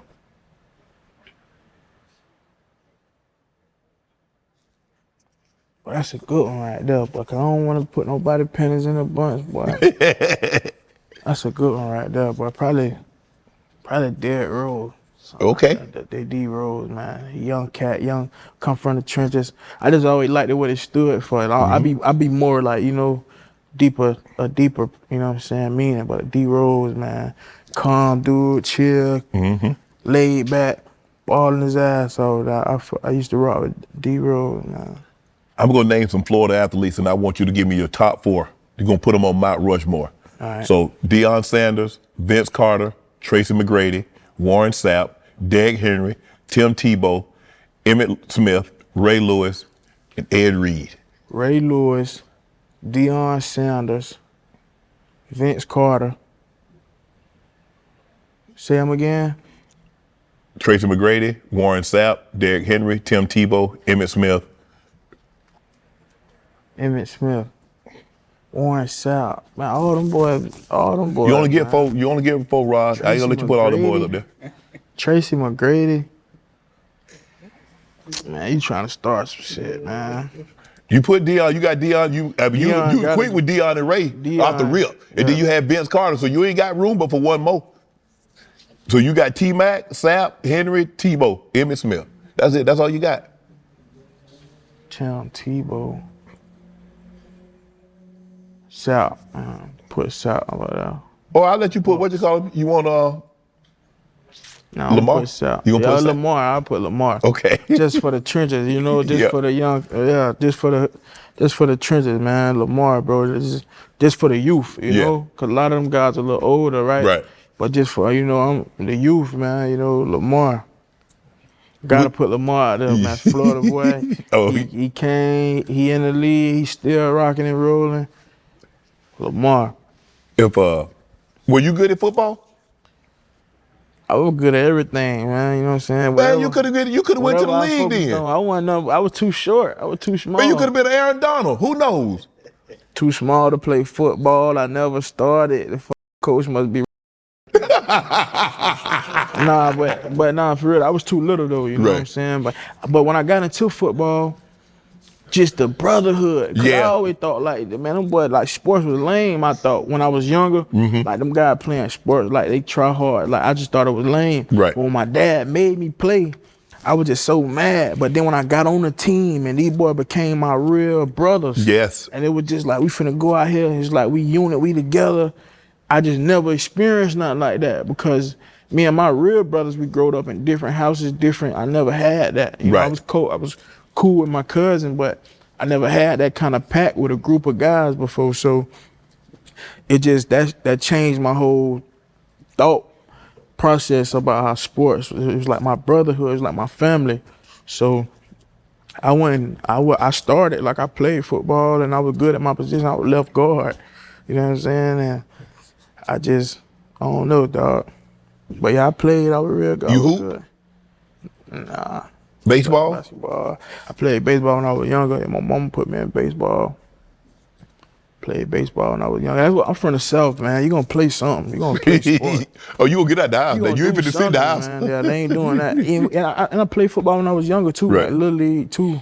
I used to hate it though.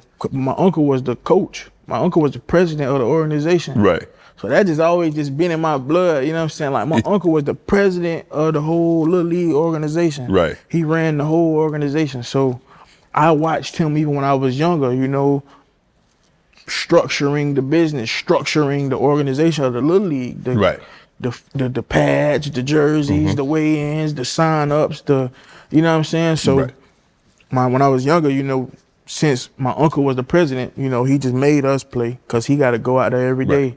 And he was the coach that IMG. Right. You know what I'm saying? My uncle, so, yeah. I saw your Instagram live where you say you're going to get revenge on them haters. You're going to get a 6-pack. No, for real. You going to get a 6-pack? Yeah. Man, you ain't gonna get that. It just take too long, man. You ain't finna get that surgery now. No, I ain't doing that. No, I ain't doing no surgery. But every time I get in the gym, I be in there for like 2-3 days, and I just be like, man, this shit gonna take too long. I got other stuff to do. but as of recently, now that I'm looking at it, like, you know what? I'm gonna just do a little bit. I'm gonna do something every day. Every day, that's it. And then when you look up, 2 years be done flew past. Flew past. See what I'm saying? But so, but I ain't doing no surgery though. I ain't doing that. But I'm saying, you want a 6-pack? Nah, I don't want no 6-pack. Cause that always been my swag, being a bigger dude. Yeah, so for sure. I don't gotta have no 6-pack. I just wanna lose about 50, 60, you know what I'm saying? 50, 60? Yeah, these niggas gonna be in trouble then. Man, you gonna be like 155 pounds. Nah, hell nah, man. What, you 250? We weigh about the same. Yeah, about 310, man. 310? Nah, you ain't that big. Man, stop. You ain't no 310. I mean, a lot of it, you know, is below the waist, you know what I'm saying? But, you know what I'm saying? But it's I'm short, bro, so I can't be like, you know, I ain't too short how people think I am. Like, they see me, I'm a little taller than they think, but I have to, man. You 310 for real, Ron? Nah, I probably was when I first started. Right. Since I'd been working and moving around, I probably about 280, 290. So you want to get down to, so you want to lose 50 pounds. You want to get down to 230? Yeah, man, I'm trying to look like you, man. I'm 250. So if I look like you, man, they can't stop me. You know what I'm saying? Cause them I'm be at the shows peeling back on these niggas. Then they gonna be in trouble. I ain't gonna never have no shirt on or nothing. Come on, man. I'm gonna tap the rest of me up, I'm gonna hit it, and I'm gonna do all my interview with no shirt on. So I'm getting closer, you know what I'm saying? Yeah, I see, yeah. I'm getting there, I'm almost there. So now you trim up, you get to like 250. You gonna go back and get the grills? Nah, I ain't doing You that. done with that, I'm a grown man, you know. Just chapter of my life that I'm on, you know. I'm on a different, you know, I'm a grown man. I made that, I did that. You did that. Been like, there, done that. I'm good with that. Been there, done that. I wouldn't recommend it to nobody, but when I do get there, boy, I'm probably gonna get dressed about 3 times a day and just do all my interviews. But you know, guys are actually doing that. I ain't know that was a thing until like 4 or 5 years ago. The guys be getting that lipo sculpting. Yeah, and I could have been did that. But you like to work for the stuff though, man. That ain't no work. Cause I don't want to just have the look. I want to have the whole mind frame. The mind frame. I want to build it. I want the win. I want all that. You know. I want the energy, and just what it do. You know, it's a lifestyle. Right. You know what I'm saying? Right. Have you seen the AI video of you out there dancing? Yeah, I ain't seen that one. We'll. I ain't seen that one. That AI shit crazy, man. It's starting to blur the line. You can't really tell what's real. I mean, it's sad now, Rod, that when you look at something, you like, is this really real? Did that really happen? Is that really what's going on? Is this a real image? It's hard. It's hard to know what's real and what's fake. AI, and then I see a real video, and I be like, damn, is this real or not? It's crazy, man. Right. There's a lot of money in that stuff, though, man, that tech, but it's going to end up taking a lot of jobs, man. We gotta put a clamp on it, man, slow it down. Moving a little too fast. Right. You once rapped, Jeezy told us trap or die and told us son to go to college. Jeezy hit you up after that line. Yeah. When I was younger, man. But you know who told me that line? My dad. Right. Cause remember I told you when I was younger, before my dad was in jail, I used to look up to a lot of rappers and stuff. So my dad said that line to me, like, Jeezy told us, he was talking about himself. Right. He told us trap or die. Then he pointed at me like he told his son to go to college, cause I was just watching the way my dad lived, and I thought that was cool how he was living. Right. So he always like don't think I'm being too hard on you. Is what I'm supposed to do. I'm your dad. Right. And I won't better for you. He told us trap or die, but he told his son, he pointed at me. Cause he had a shirt that said trap or die on it, like G shit. So he's like, Jeezy told us trap or die. But he told his son to go to college. And he was pointing at me. Yeah. He was just telling me like, all that rap shit you talking and doing, that shit not real, bro. And he basically just telling me like, nigga, we was misled. Like, I'm supposed to try to teach you the right way. You should be thankful that got somebody like me to tell you the right way to go. Mm-hmm. Cause I always like, man, this nigga doing too much, man. When he got home, cause I was just so used to doing what I want to do. I was running all over my mama. So when he got home, I just was like, man, this nigga doing too much. Like he going too hard. And I was like, it's too late, bro. I'm already got my mind made up. Yeah. He was like, hell nah. No, it ain't. He was like, no, it ain't. Do you have a greater appreciation now? Because how different do you think your life would have been had your father not come back into your life? Because like you said, you had got your mind made up, you started hanging with the wrong crowd, and you had your mind made up like your mom was gonna be able to control you like you. Cause dad, it's something about a dad. Yeah, and my dad was a street guy, so all the stuff I was trying to do, he done already did it 3-4 times. Right. So when he would tell me certain stuff, and I'd be like, man, you old, you know what you're talking about? And then I had to see it for myself, and he'd be like, I told you, bro. I already told you this. And then he was able to tell me, like, on where you going, it's finna get uglier. So once I realized the stuff he was saying was like real, legit. I was just like, oh shit. And it changed my whole trajectory. I probably wouldn't even be. Even he brought Uncle Derek into my life, you know what I'm saying? That was his friend, that was his close friend. Right. So I wouldn't even know Uncle D without him, you know what I'm saying? So. Have you met Jeezy? Yeah, I met Jeezy. It's so crazy because me and Uncle D had a concert. You know, back then they used to have all these concerts with like 20 artists on the show, on the ticket. I wonder if they still do that. But I was one of the openers. Yeah. And I remember just me and Up was on federal parole, so he used to let me bring my gun and shit when we used to go do shows. At the time when I was younger, right? Right. And Jeezy was there. And he was like, we was leaving and he was finna get ready to go on the stage. 2 guys came around like, hey, Rod, ooh, I want to holler at you, ooh. So then I turned around and was like, hey, Jeezy want to talk to you. Uh-oh. And then Jeezy came out and me and him, he was right there. Yeah, you love. But my uncle ain't know I had my little pea shooter with me. You know what I'm saying? I had to sneak it with me. Yeah. If he found out, he'll trip out because he was on. He on Fed, yeah, they come snatching. Yeah, and this was about like 6-7 years ago. I was a whole nother person mentally and where I'm at today, right? But we talked, and he was just like, man, I got kids, bro. And he like, was like, I got kids and I got a son, and the stuff I was saying back then, that's where I was at then. You know what I'm saying? And then I had kids and stuff like that. But I never really told Jesus, like, man, my daddy told me that, you know what I'm saying? Yeah. But I just was like, all right, bro, you know what I'm saying? It's all good. And we shook, and he was just like, man, bro, keep going. You a young dude, you gonna be successful. I'm rooting for you, bro. I don't got no problem with you. And that's why later on I came and say, when I came in the song, he was like, Jesus told me, no hard feelings, homie, do your thing.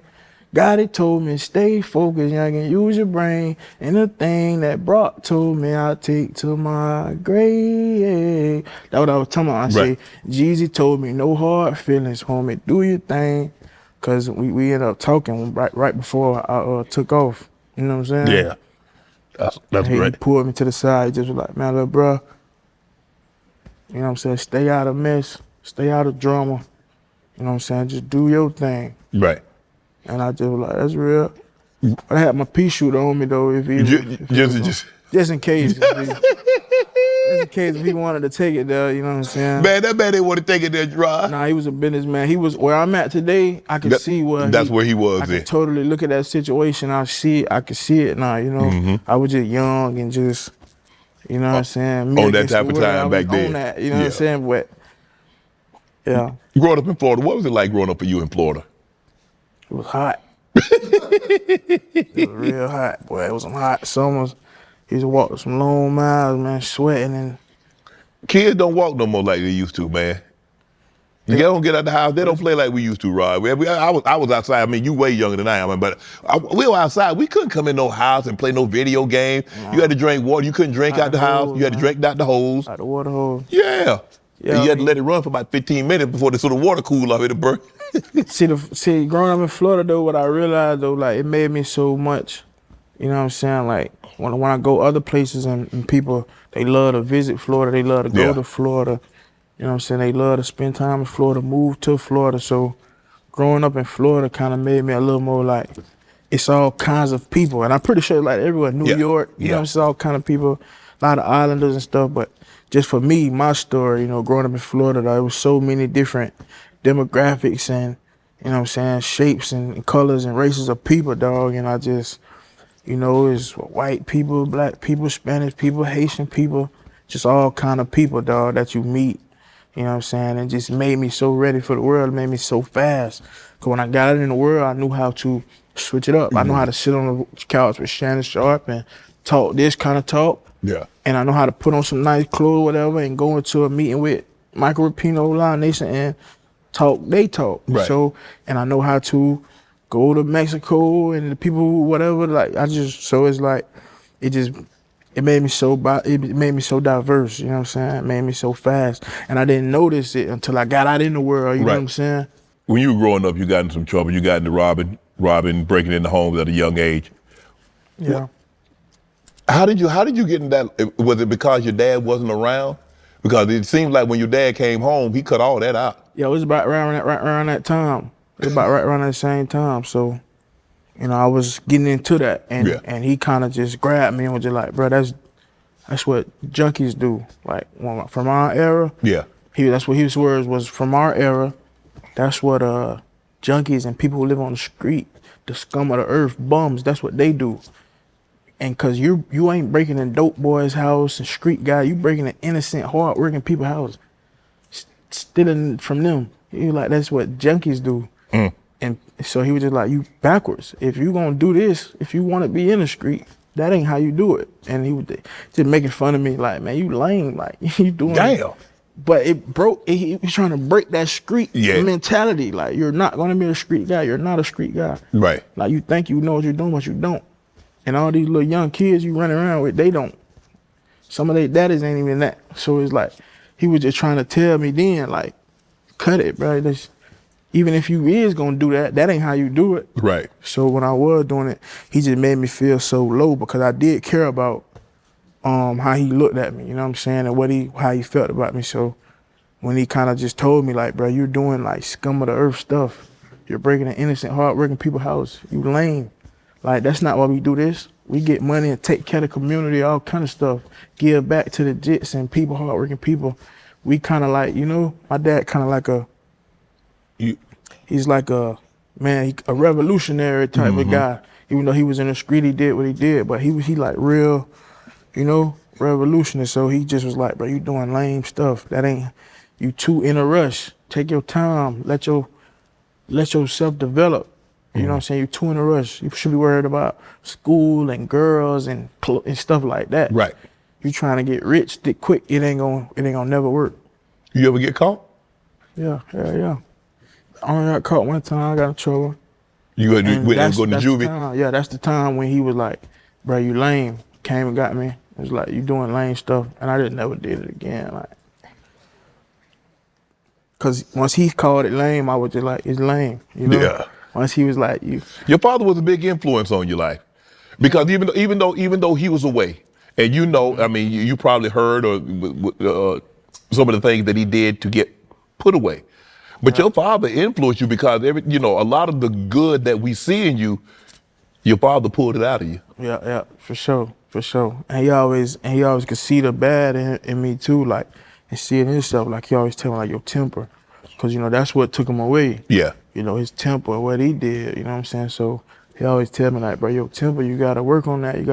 And even as a man, coming into a man, he still have an influence on me, you know what I'm saying? Like, if I speak with him and he'll tell me certain things and he'll be like, damn, that's exactly what I needed to hear, you know what I'm saying? Yeah. Just because he my dad, you know what I'm saying? So. Did you ever think about, like, you know what, your dad was in situation and here you are traveling down that same path? Did you feel like, man, here I am following the same, my dad footsteps. I ain't really trying to do that. That's exactly what it was. Especially like when I was younger and I would get in trouble and he was like, bruh, the next time you do this, it ain't gonna be no next time. Like, you gonna go where I just came from. It's jits up there your age, just like that. And they tougher than you, little bruh. And they with that, whatever you think you with that, you're gonna have to prove that. So he just, he scared me up when I was younger, and he put it in me like, you know what? I'm finna try to make something out of my life, do something positive with my time, man. Because it's a system in place that is sometimes inevitable, is unbeatable. You know what I'm saying? From where I was from. Right. Since I couldn't throw a football or, shoot a basketball, it was like you might have been a good fullback. I was in a small. You better tote that rock. Hey, Rod, you better tote that thing. I was a little fast too, for real. I got away a lot. You were using speed for the wrong thing, though, Rod. Nah, you can look it up. You can look how fast I was. A little quick, man. I was quick with it, man. Did your family create a space, because you seem like you were very open and honest and talking about your feelings? Have your family always created that space for you to be able to talk open and honest about yourself, about your feelings, about your emotions?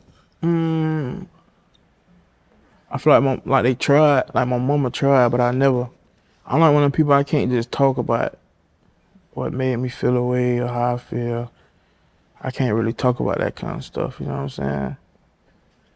The music, once I turned to the music, it was like I was venting and getting it all out. And people probably heard stuff in songs like that they never heard me say in real life. So it was like the music what really opened up like a portal, like I was able to open up to it. It just kind of took a turn for the worse once like I got the backlash from it, like, oh, this why people don't talk about what they thinking and what they feeling, you know? Yes. Because people try to take it and twist it, and they try Especially black. We're taught to suck it up. We're taught to be tough. We're taught not to cry. We're taught not to share our emotions, not to talk about our feelings. A lot of our women, man, some of our women, boy, they strong on us, boy. Like, shut up, B, you cry, baby. And I be like, damn, you know?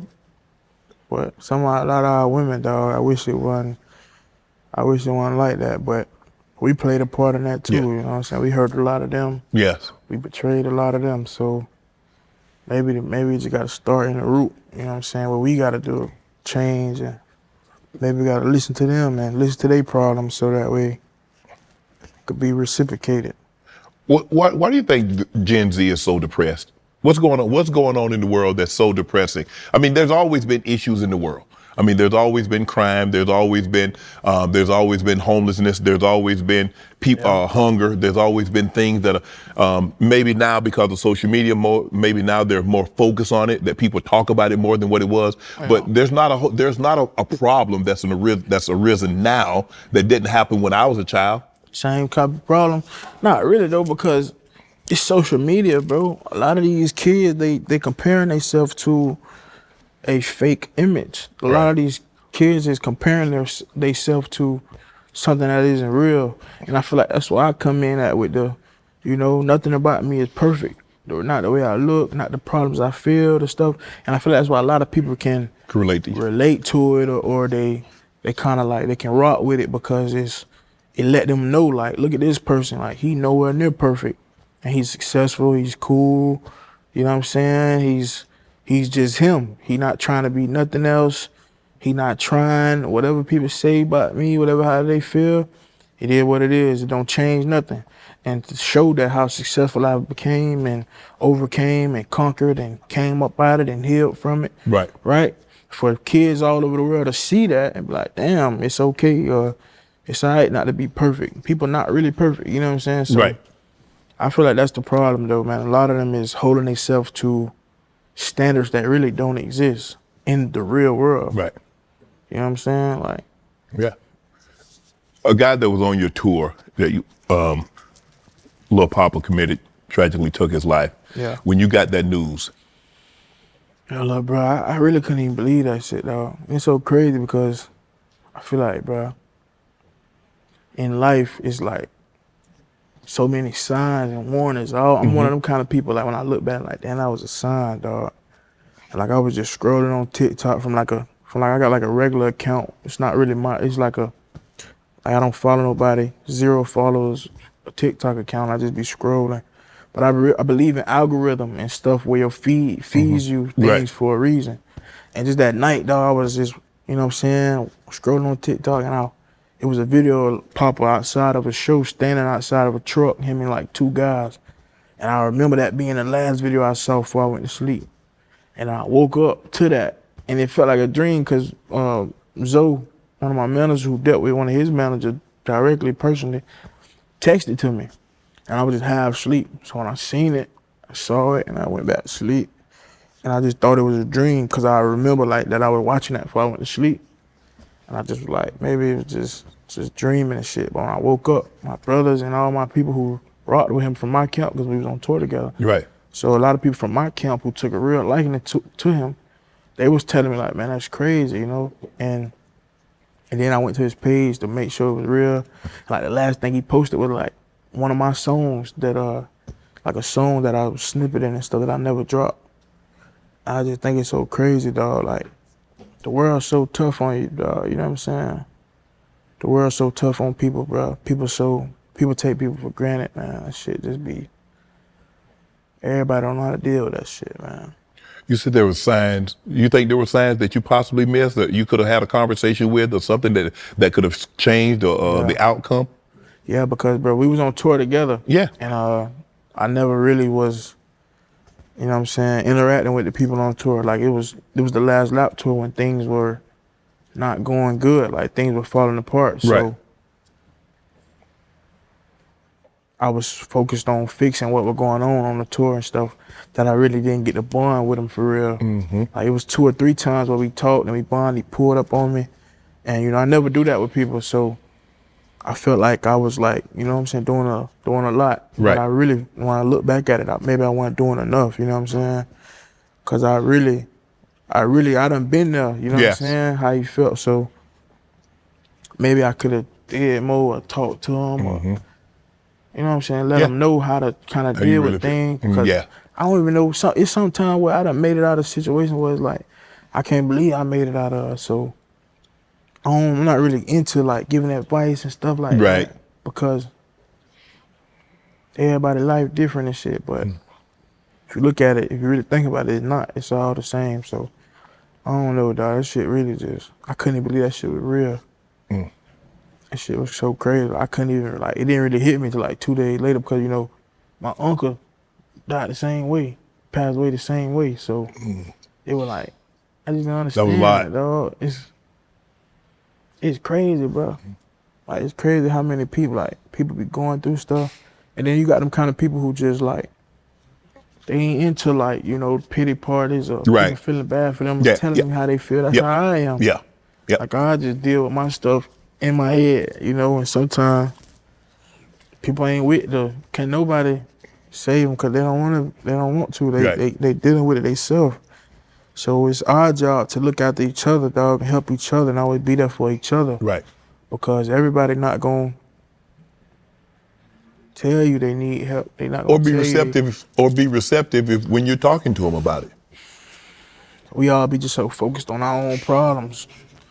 You know what I'm saying? Yeah, for sure. It's like, there I was walking. It's like the movie Fault in Our Stars, where the girl is she a cancer patient and she's sick and she dying, and she just like the world just revolve around her, and people should be thinking about her, and she's so sad, and then her boyfriend died. You see what I'm saying? And it's just like, damn, everybody going through shit. Yeah. Like, it's not just about me. Yeah, everybody going through something. Everybody going through something, bro. So when I was around him, and we was on the last lap tour, and it was falling apart, and the tour was not, we was canceling dates, and I was in the middle of dealing with it, I just felt like, you know what, I'm dealing with this. My problems is what's going on. I'm dealing with this. People should be telling me it's gonna be okay. People should be trying to help me help, but it's like, everybody going through something, bro. Yeah. Nobody. So that situation really woke me up. Like, you have to, bro. You gotta check on your strong friends, man. The people who always there for other people. Yeah. The people who always lifting up other people. You gotta check on them, dog. Make sure they good. Because even like my Uncle Derek, he was like it took me so long to like, man, I was a conspiracy, boy. Somebody did that to Flip, but ain't no way in hell he did that. You know what I'm saying? Yeah. Because I couldn't even wrap my head around it. But bro, people go through shit, bro, and don't got nobody, because they the one who always there for people. They always there for other people. They always giving people their flowers and making sure other people straight. Nobody making sure they good.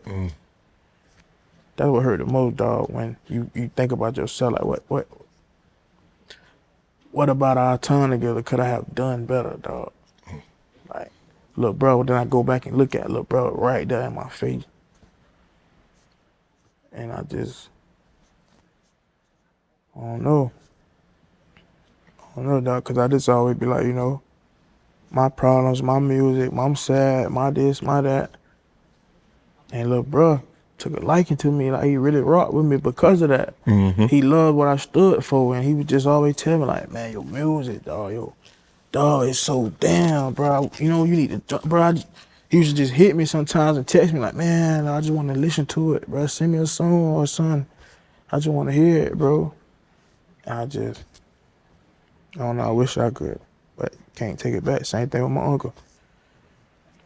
I wasn't even calling uncle nothing, dog. Right. He was right there the whole time going through what he going through, and I wasn't even there for him. You know what I'm saying?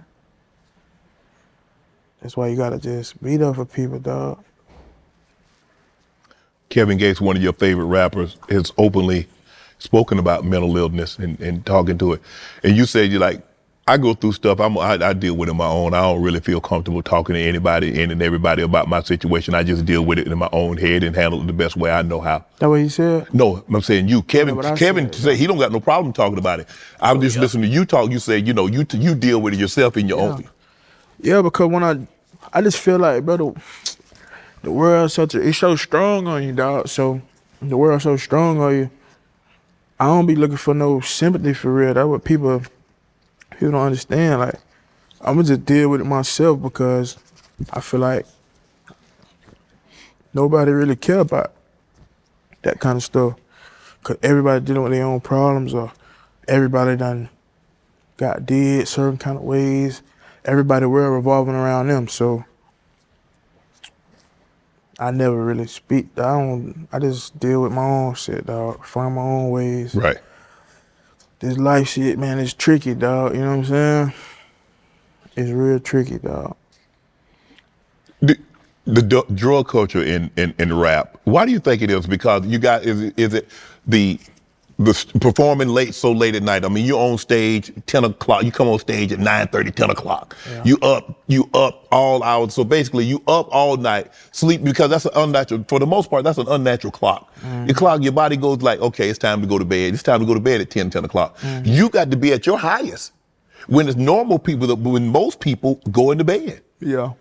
And then in that never ending cycle, you never like to try tonight, then it gets harder and harder for you to sleep and harder for you to have a regular life. Yeah. Shit. I don't know, bro. You can't, the drug culture probably came from just like the image, you know what I'm saying? Just the image of growing up, looking up the rappers, and it was cool. Didn't really understand why they were doing it or what they were doing it for. But sometimes once you tap into something, it'd be hard to shake it. So I can't really explain why other people do stuff, right, or what they, you know what I'm saying? But I come from drug addict background. You know, I got family members and stuff who you know, went that way and never came back, you know what I'm saying? So I've always tried to steer away from it, you know what I'm saying? I try to, because that a lot of my family, that was a lifestyle. A lot of them got lost, and I grew up watching that, and I always knew, but I never want to be like that. Right. You know what I'm saying? My dad, another thing my dad always taught me, like, you can't play with drugs, you can't do experiment with drugs, because it's a proven fact in our DNA, our data, bro. Like, our family, drugs did too much to our family to, you know what I'm saying, to be experimenting and playing around with it. So if I ever spoke about it in my past, or if I ever, you know what I'm saying, I wasn't never like glorifying it, or, you know what I'm saying, I just was painting the picture so that people can understand where I'm coming from. You know what I'm saying? Yeah, for sure. But that ain't nothing to really glorify. A lot of people experiment with stuff and they not physically able to shake it. Like, so don't even step your toe in the water, because you don't know how you might react to it. Because we're doing a show called The Capitol, and and it takes place in the 80s, 90s with a group of teenage boys, their life experiences on the war on drugs, right? And it shows the good, but I wanted to talk about the bad and the ugly. So a beginning part of the show shows the money, the life, the cars, the clothes, the females, but it's small hints in there. So in the beginning, the first opening scene, the kid is watching high school Lynn Bias. See what I'm saying? Yeah. And he watching them, and then he go get his day started, but it's like an Easter egg. So I'm trying to paint, and then in the middle of the show, like third, fourth episode, is on the radio, the commentator talking about the Lynn Bias passing and stuff like that. You know what I'm saying? Yeah. So just painting a picture on what the war on drugs, what drugs really did to our culture, our community. You know what I'm saying? To really paint a vivid picture. You know what I'm saying? And I say that when you talk about, you know what I'm saying, drugs and stuff like that. Some people shouldn't even experiment or play with it, because it ain't for nobody. It ain't for everybody. It ain't nothing to play with, dog. So the Lynn Byers story is one of them things that I really wanted to paint a vivid picture on what drugs really did to our people. You know what I'm community, saying? ravaged our communities. And how they hide it, how they get more and more easier to hide it, but they not good, dog. You know what I'm saying? Let's pivot. How did you build a relationship with Ryan Coogler? It was through the music. So I guess I feel like maybe Ryan was a fan of the music. Like when I met him, he told me he really liked the music and that he related to the music or whatever the case may be. And he was working on the movie Sinners. Right. And he wanted a song for the movie. Mm-hmm. And he felt as if my sound, or he felt as if I fit the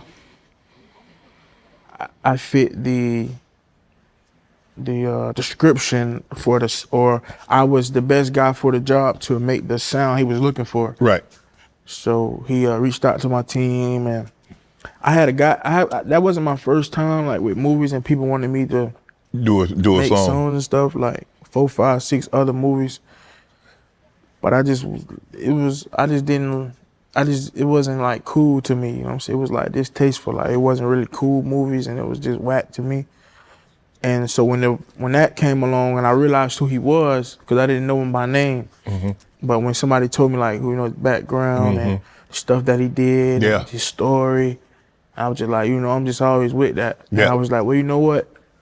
Let me watch the movie, and if I, so that way, because I want to do it, right. But if I watch the movie, maybe it'll help me with my process. So when I watched the movie, dog, Sinners, dog, it fucked me up so bad to the point where I had to watch. I was like, I had to make up a story to watch it again because I wanted my girl to come. Like, man, you got to watch this. See, I wanted my engineer, I wanted everybody to be there. So I was like, oh, you know what? Let me watch it one more time tomorrow, and then I'm gonna have the song. So we came back the next day. I watched it again. I brought my girl, and that was probably like 8 o'clock at night, and maybe like 4 o'clock in the morning. I cut the song. My engineer, we came to the house. I made the song, sent it to Ryan, and that was the beginning of our relationship. Wow, that's incredible. And the song was nominated for a Grammy, but unfortunately, he had some bad news the day of the announcement. Yeah, the announcement. Yeah, it's so crazy because I wasn't even expecting that to do what it did for the Grammys and all that. Like I knew the campaign for the movie was big and that it was going places, but it caught me off guard with the Grammy thing. And then, then I saw the other nominees, K-pop and all that. Yeah. I was like, boy, that's some competition, some big competition. But it was just an honor.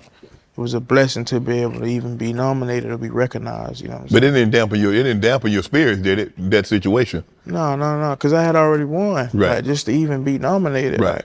Like, I wasn't even expecting that. So I was cool. I didn't watch it or nothing. Like I just happy to be a part of it, man. When did you realize you could sing? When did you realize you had a voice? Just when other people would say something about it, like other people would be like I had a problem with just blurting out singing when I was younger. Okay. I just bust out singing. If it was awkward silence or if it was quiet, I would just start singing or whatever. And when other people would tell me like, boy, you sound good. Well, whose song is that? Man, boy, what that is? You know what I'm saying? Yeah. And, so other people would tell me like, oh, you need to go to church or you need to join a church or something like that. You know what I'm saying? And I was like, what the hell? Is it true you used to borrow Wi-Fi at the fast food spot to upload the music? What'd you say? Steal your Wi-Fi. You borrowed. You didn't steal. You borrowed Wi-Fi, upload your music. On YouTube and stuff when I was younger? Yeah. Used to borrow the Wi-Fi, the free Wi-Fi. You had to go to the little restaurant to upload the music. The fast food spot? Yep. Cause I used to work a little job and stuff, but on the clock, man, I steal the Wi-Fi next door, drop my song. Did you used to DM artists like, hey, take a listen to this, man? Yeah. Anybody respond back? Not back then, Now if you DM somebody, they want it. People come back and respond now from. Come on, man. You say, bro, I sent you that in 2020, bro. I'm good now. No, it's 2016. 26, damn. People in 2020, when I first dropped Ghetto Gospel, would come back like, damn, bro, I never saw this, or damn, bro, this crazy. So I used to just send it to everybody when I was on my mixtapes and stuff. Yeah. I used to just send it to everybody on the DMs, and then when I first blowed up in 2020, people was responding back to it like, damn, dog, damn, I want to sign you and all this shit. He said, nah, it's too late. I gave you that chance. Yeah, we here now. Your first performance was at a strip club. You was 17. You was 17. Yeah, I was 17. Yeah, had school in the morning. Yeah, my dad took me to that. Damn. Yeah, cause he was one of them guys like, you know, he loved music too. Right. So once I started making noise in the neighborhood and right. in the city, he was like, boy, we might got something. Cause you know, at first he right. wasn't a fan of it. He was like, man, all that rapping and stuff you seen on TV ain't real. Like, ain't no rapping, none of that real, dog. Right. We really living like this, and they rap about our life. You know what I'm saying? Right. So when I was trying to be a rapper and stuff, he was like, it don't happen for us. Right. But when I started making noise in the city, cause I still just did my own thing, and he was just like, it's a hobby, bro. It ain't whatever. So I still did it, and once it caught some traction, my dad was like, boy, we might need to put some gasoline on this fire. So, you know, he would you know what I'm saying, go out and pitch gigs and stuff, and people would book me. But I was so young, so I had to have a chaperone, just like by law. Right. When people wanted me at their strip clubs or do parties and stuff, right. I was too young, so I used to have to, and that's what sitting in the car until it's time for me to get on the mic, coming in, performing, and leaving. That's what I really started at. Right. Because that ended up being like my formula to stardom, to being a star. Like, you never really get to see me. Right. So I used to have to sit in the car because I was too young. Right. So when I went in the strip club, the promoter like, bro, you can't be in here unless you're ready to rap. So I used to have to sit in the car, and they'd tell me, all right, come on. And I come in there, rap, and I used to have to leave. Damn, you ain't get a chance to see nothing. But you know, as I growed up, you know, the same guy would book me and stuff, and I started being able to hang out, and you know what I'm saying, we built a relationship, so I used to be able to cool it. And I remember one time when I was young and I had school the next day, and it was about 2, 3 in the morning, and my dad was dropping me back off at the house, and my mom wouldn't let me in the house. Come on, man. Boy, Charmaine hell, boy. She didn't even want to let me in the house, man. 17 outside, man, thugging late night. Boy was in the house, man. You posted that you were looking for future type beats, and Metro Boomin responded. Did you end up working with Boomin? No, I met him. I ain't get to work with him though. I definitely met him though, for sure. Cool dude. Would you like to work with him? Yeah. I just be so, when it's time to create and make music, I just be so like, you so locked in. Yeah, I be so in my own ways that I probably won't experiment till like 80% of the album done. Right. Make sure I got the you know what I'm saying, beans and potato. Make sure I got the stuff that you got the foundation of what you're looking for. And then I would experiment, and then maybe like people's schedules or people, you know what I'm saying, time frame don't match up, and it's, you know, maybe just catch you on the next one. Hip hop, is it dead or alive? I feel like hip hop will never die, dog. It'll never die. It's just times change, bro. Like if you think about the early 2000s, people in the 90s was just lost. They thought it was dead. Right. In 2010 and stuff, when auto-tune and stuff came out, the people from the early 2000s thought it was dead. And now today's time, where it's at, the youth and how it is and the way people dress and act and sing, and then the older people might think it's dead, but it's never gonna die. It might innovate, it might change, but it'll never die. R&B. Was R&B dead or alive? Or dying? I ain't heard no good R&B in a long time, boy. That's a good question right now. They used to have them hits. They used to have Jagged Edge and 112. Cause that's what, but shit like that'll never die. Yeah. It'll never die, cause that stuff still exists. As long as you can go back and listen to it, as long as it's still there. Well, when we gonna get the next crop coming up? That's why you gotta. That's why people like me wrap my arms around the youth and try to be a part of the next generation. Even like with the film culture, it was dying. You know what I'm saying? Until things like Obsessed, when people finally invest in the culture, the youth, the people who were, you know what I'm saying, who was big fans of, you know what I'm saying, the early 2000s and the big movies and the sci-fi stuff. And these guys are now adults now, and they now are writing, directing, editing, and people have to lean towards it. You can't pull away from it. You can't hide the keys and pass the keys who you want to. You have to go with the times. You have to go with the innovation. You have to go with it. You know what I'm saying? Yeah. And as long as people do that, as long as people with the ball, dog, stop being so stuck in their ways and just lean towards it, man. Lean towards the youth. Lean towards the new generation. Just because you can't understand it, just because it ain't how you growed up or how you looked at things, or just because you can't wrap your head around it, don't mean it's wrong. Don't mean it ain't what's going on. You know, because at some point in time, you was the young, the youth, what was popping, and older guys was looking at you all sideways. So it's like, you have to be able to understand that and wrap your head around that. That's what a smart investor or business guy would do, right? They find young guys like Sam Altman when he was a kid, and big companies like Microsoft and all these older companies invest in the youth, right? They grab him when he was 16 and say, this is the future. Elon Musk, SpaceX started in 2001. It's 2026, he still ain't been to the moon yet. But these guys, older guys, leaned towards him and understood that the next group, the next wave of innovators, they out there, and they right now in the basement, and they just love it. They eat, sleep, and breathe it. Whether it's football, basketball, technology, film, whatever the case may be, bro. The youth is the future. You know what I'm saying? And people have to, if you feel like something is dying, or if you feel like something is dead, what are you doing about it? You know what I'm saying? If you are in that space and you can change something or you can fix something, you should be doing what I'm doing. And trying to change and be a part of the future. Not trying to ingest myself in the future by closing the door. Or just saying, you know what, because that's when things die. Because people not innovating, people not passing the ball. You know what I'm saying? What's that one coach name? I think it was Steve Nash or something like that, or Jason Kidd or something like that. He played ball and then he ended up being the coach. Steve Kerr. You played ball, you did good. Now it's time to coach.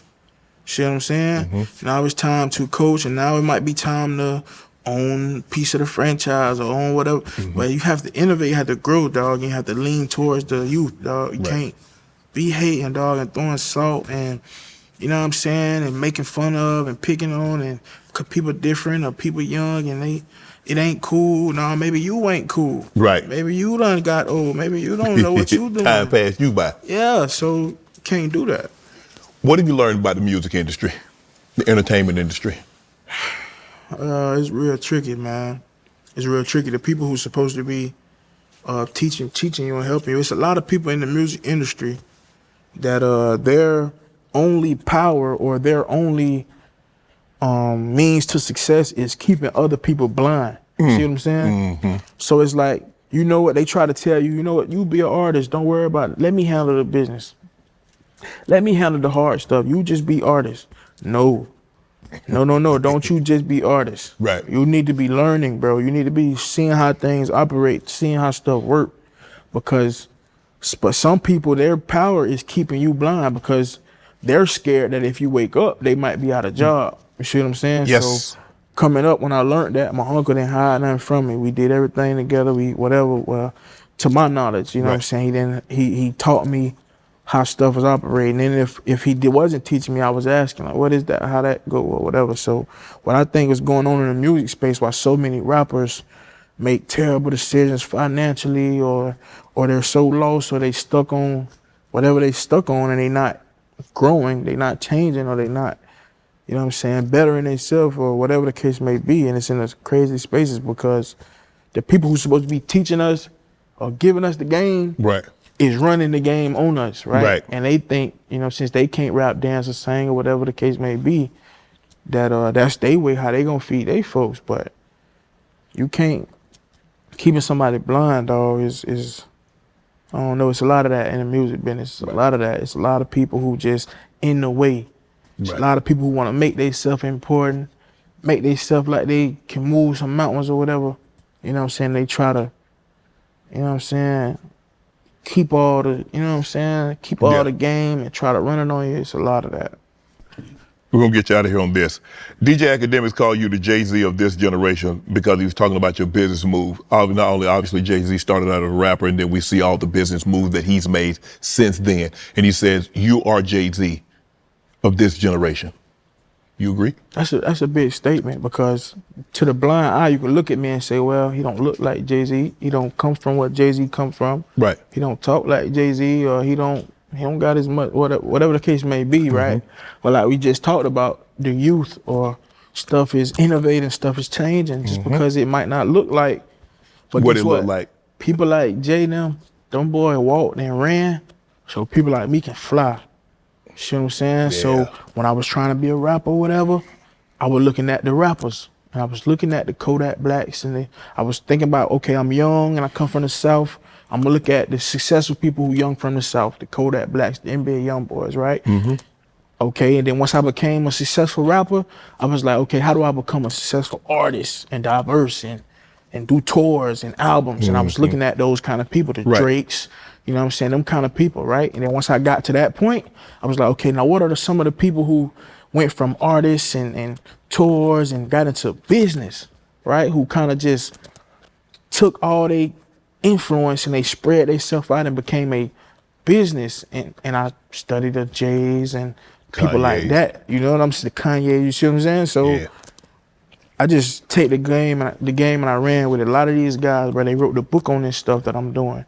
A lot of these guys with the blueprint, a lot of these guys, they walked and ran so people like me can fly. And behind me, 10 years from now, somebody else coming. So, you know what I'm saying? Yep. The older guys just have to lean into that. Don't get offended by that when somebody say, oh, you the next such and such or whatever, you know, because it would be no motivation for me I wouldn't even believe that this is possible without these kind of guys. So it's always love to people like Academics, and that's an honor to be compared to Jay. You know what I mean? I'm moving in the right direction because those are one of the guys that I study. So, you know what I'm saying? Everybody make sure you go get Rod's new album, Don't Look Down. Rod, appreciate you coming on Club Shay Shay. Anything you want to promote? Appreciate you having me, man. You got your water. Always handle your business. Know your business, man. And if you're out there balling, if you sports, whatever you're doing, if you're the coach, if you need, you know what I'm saying, some kind of, you know what I'm saying, backing, if you want to holler, you want to talk, man, we working. So I just appreciate everybody, bro, for me to get to this point. All the fans out there, all the people who come to the shows and buy the music and listen to the music.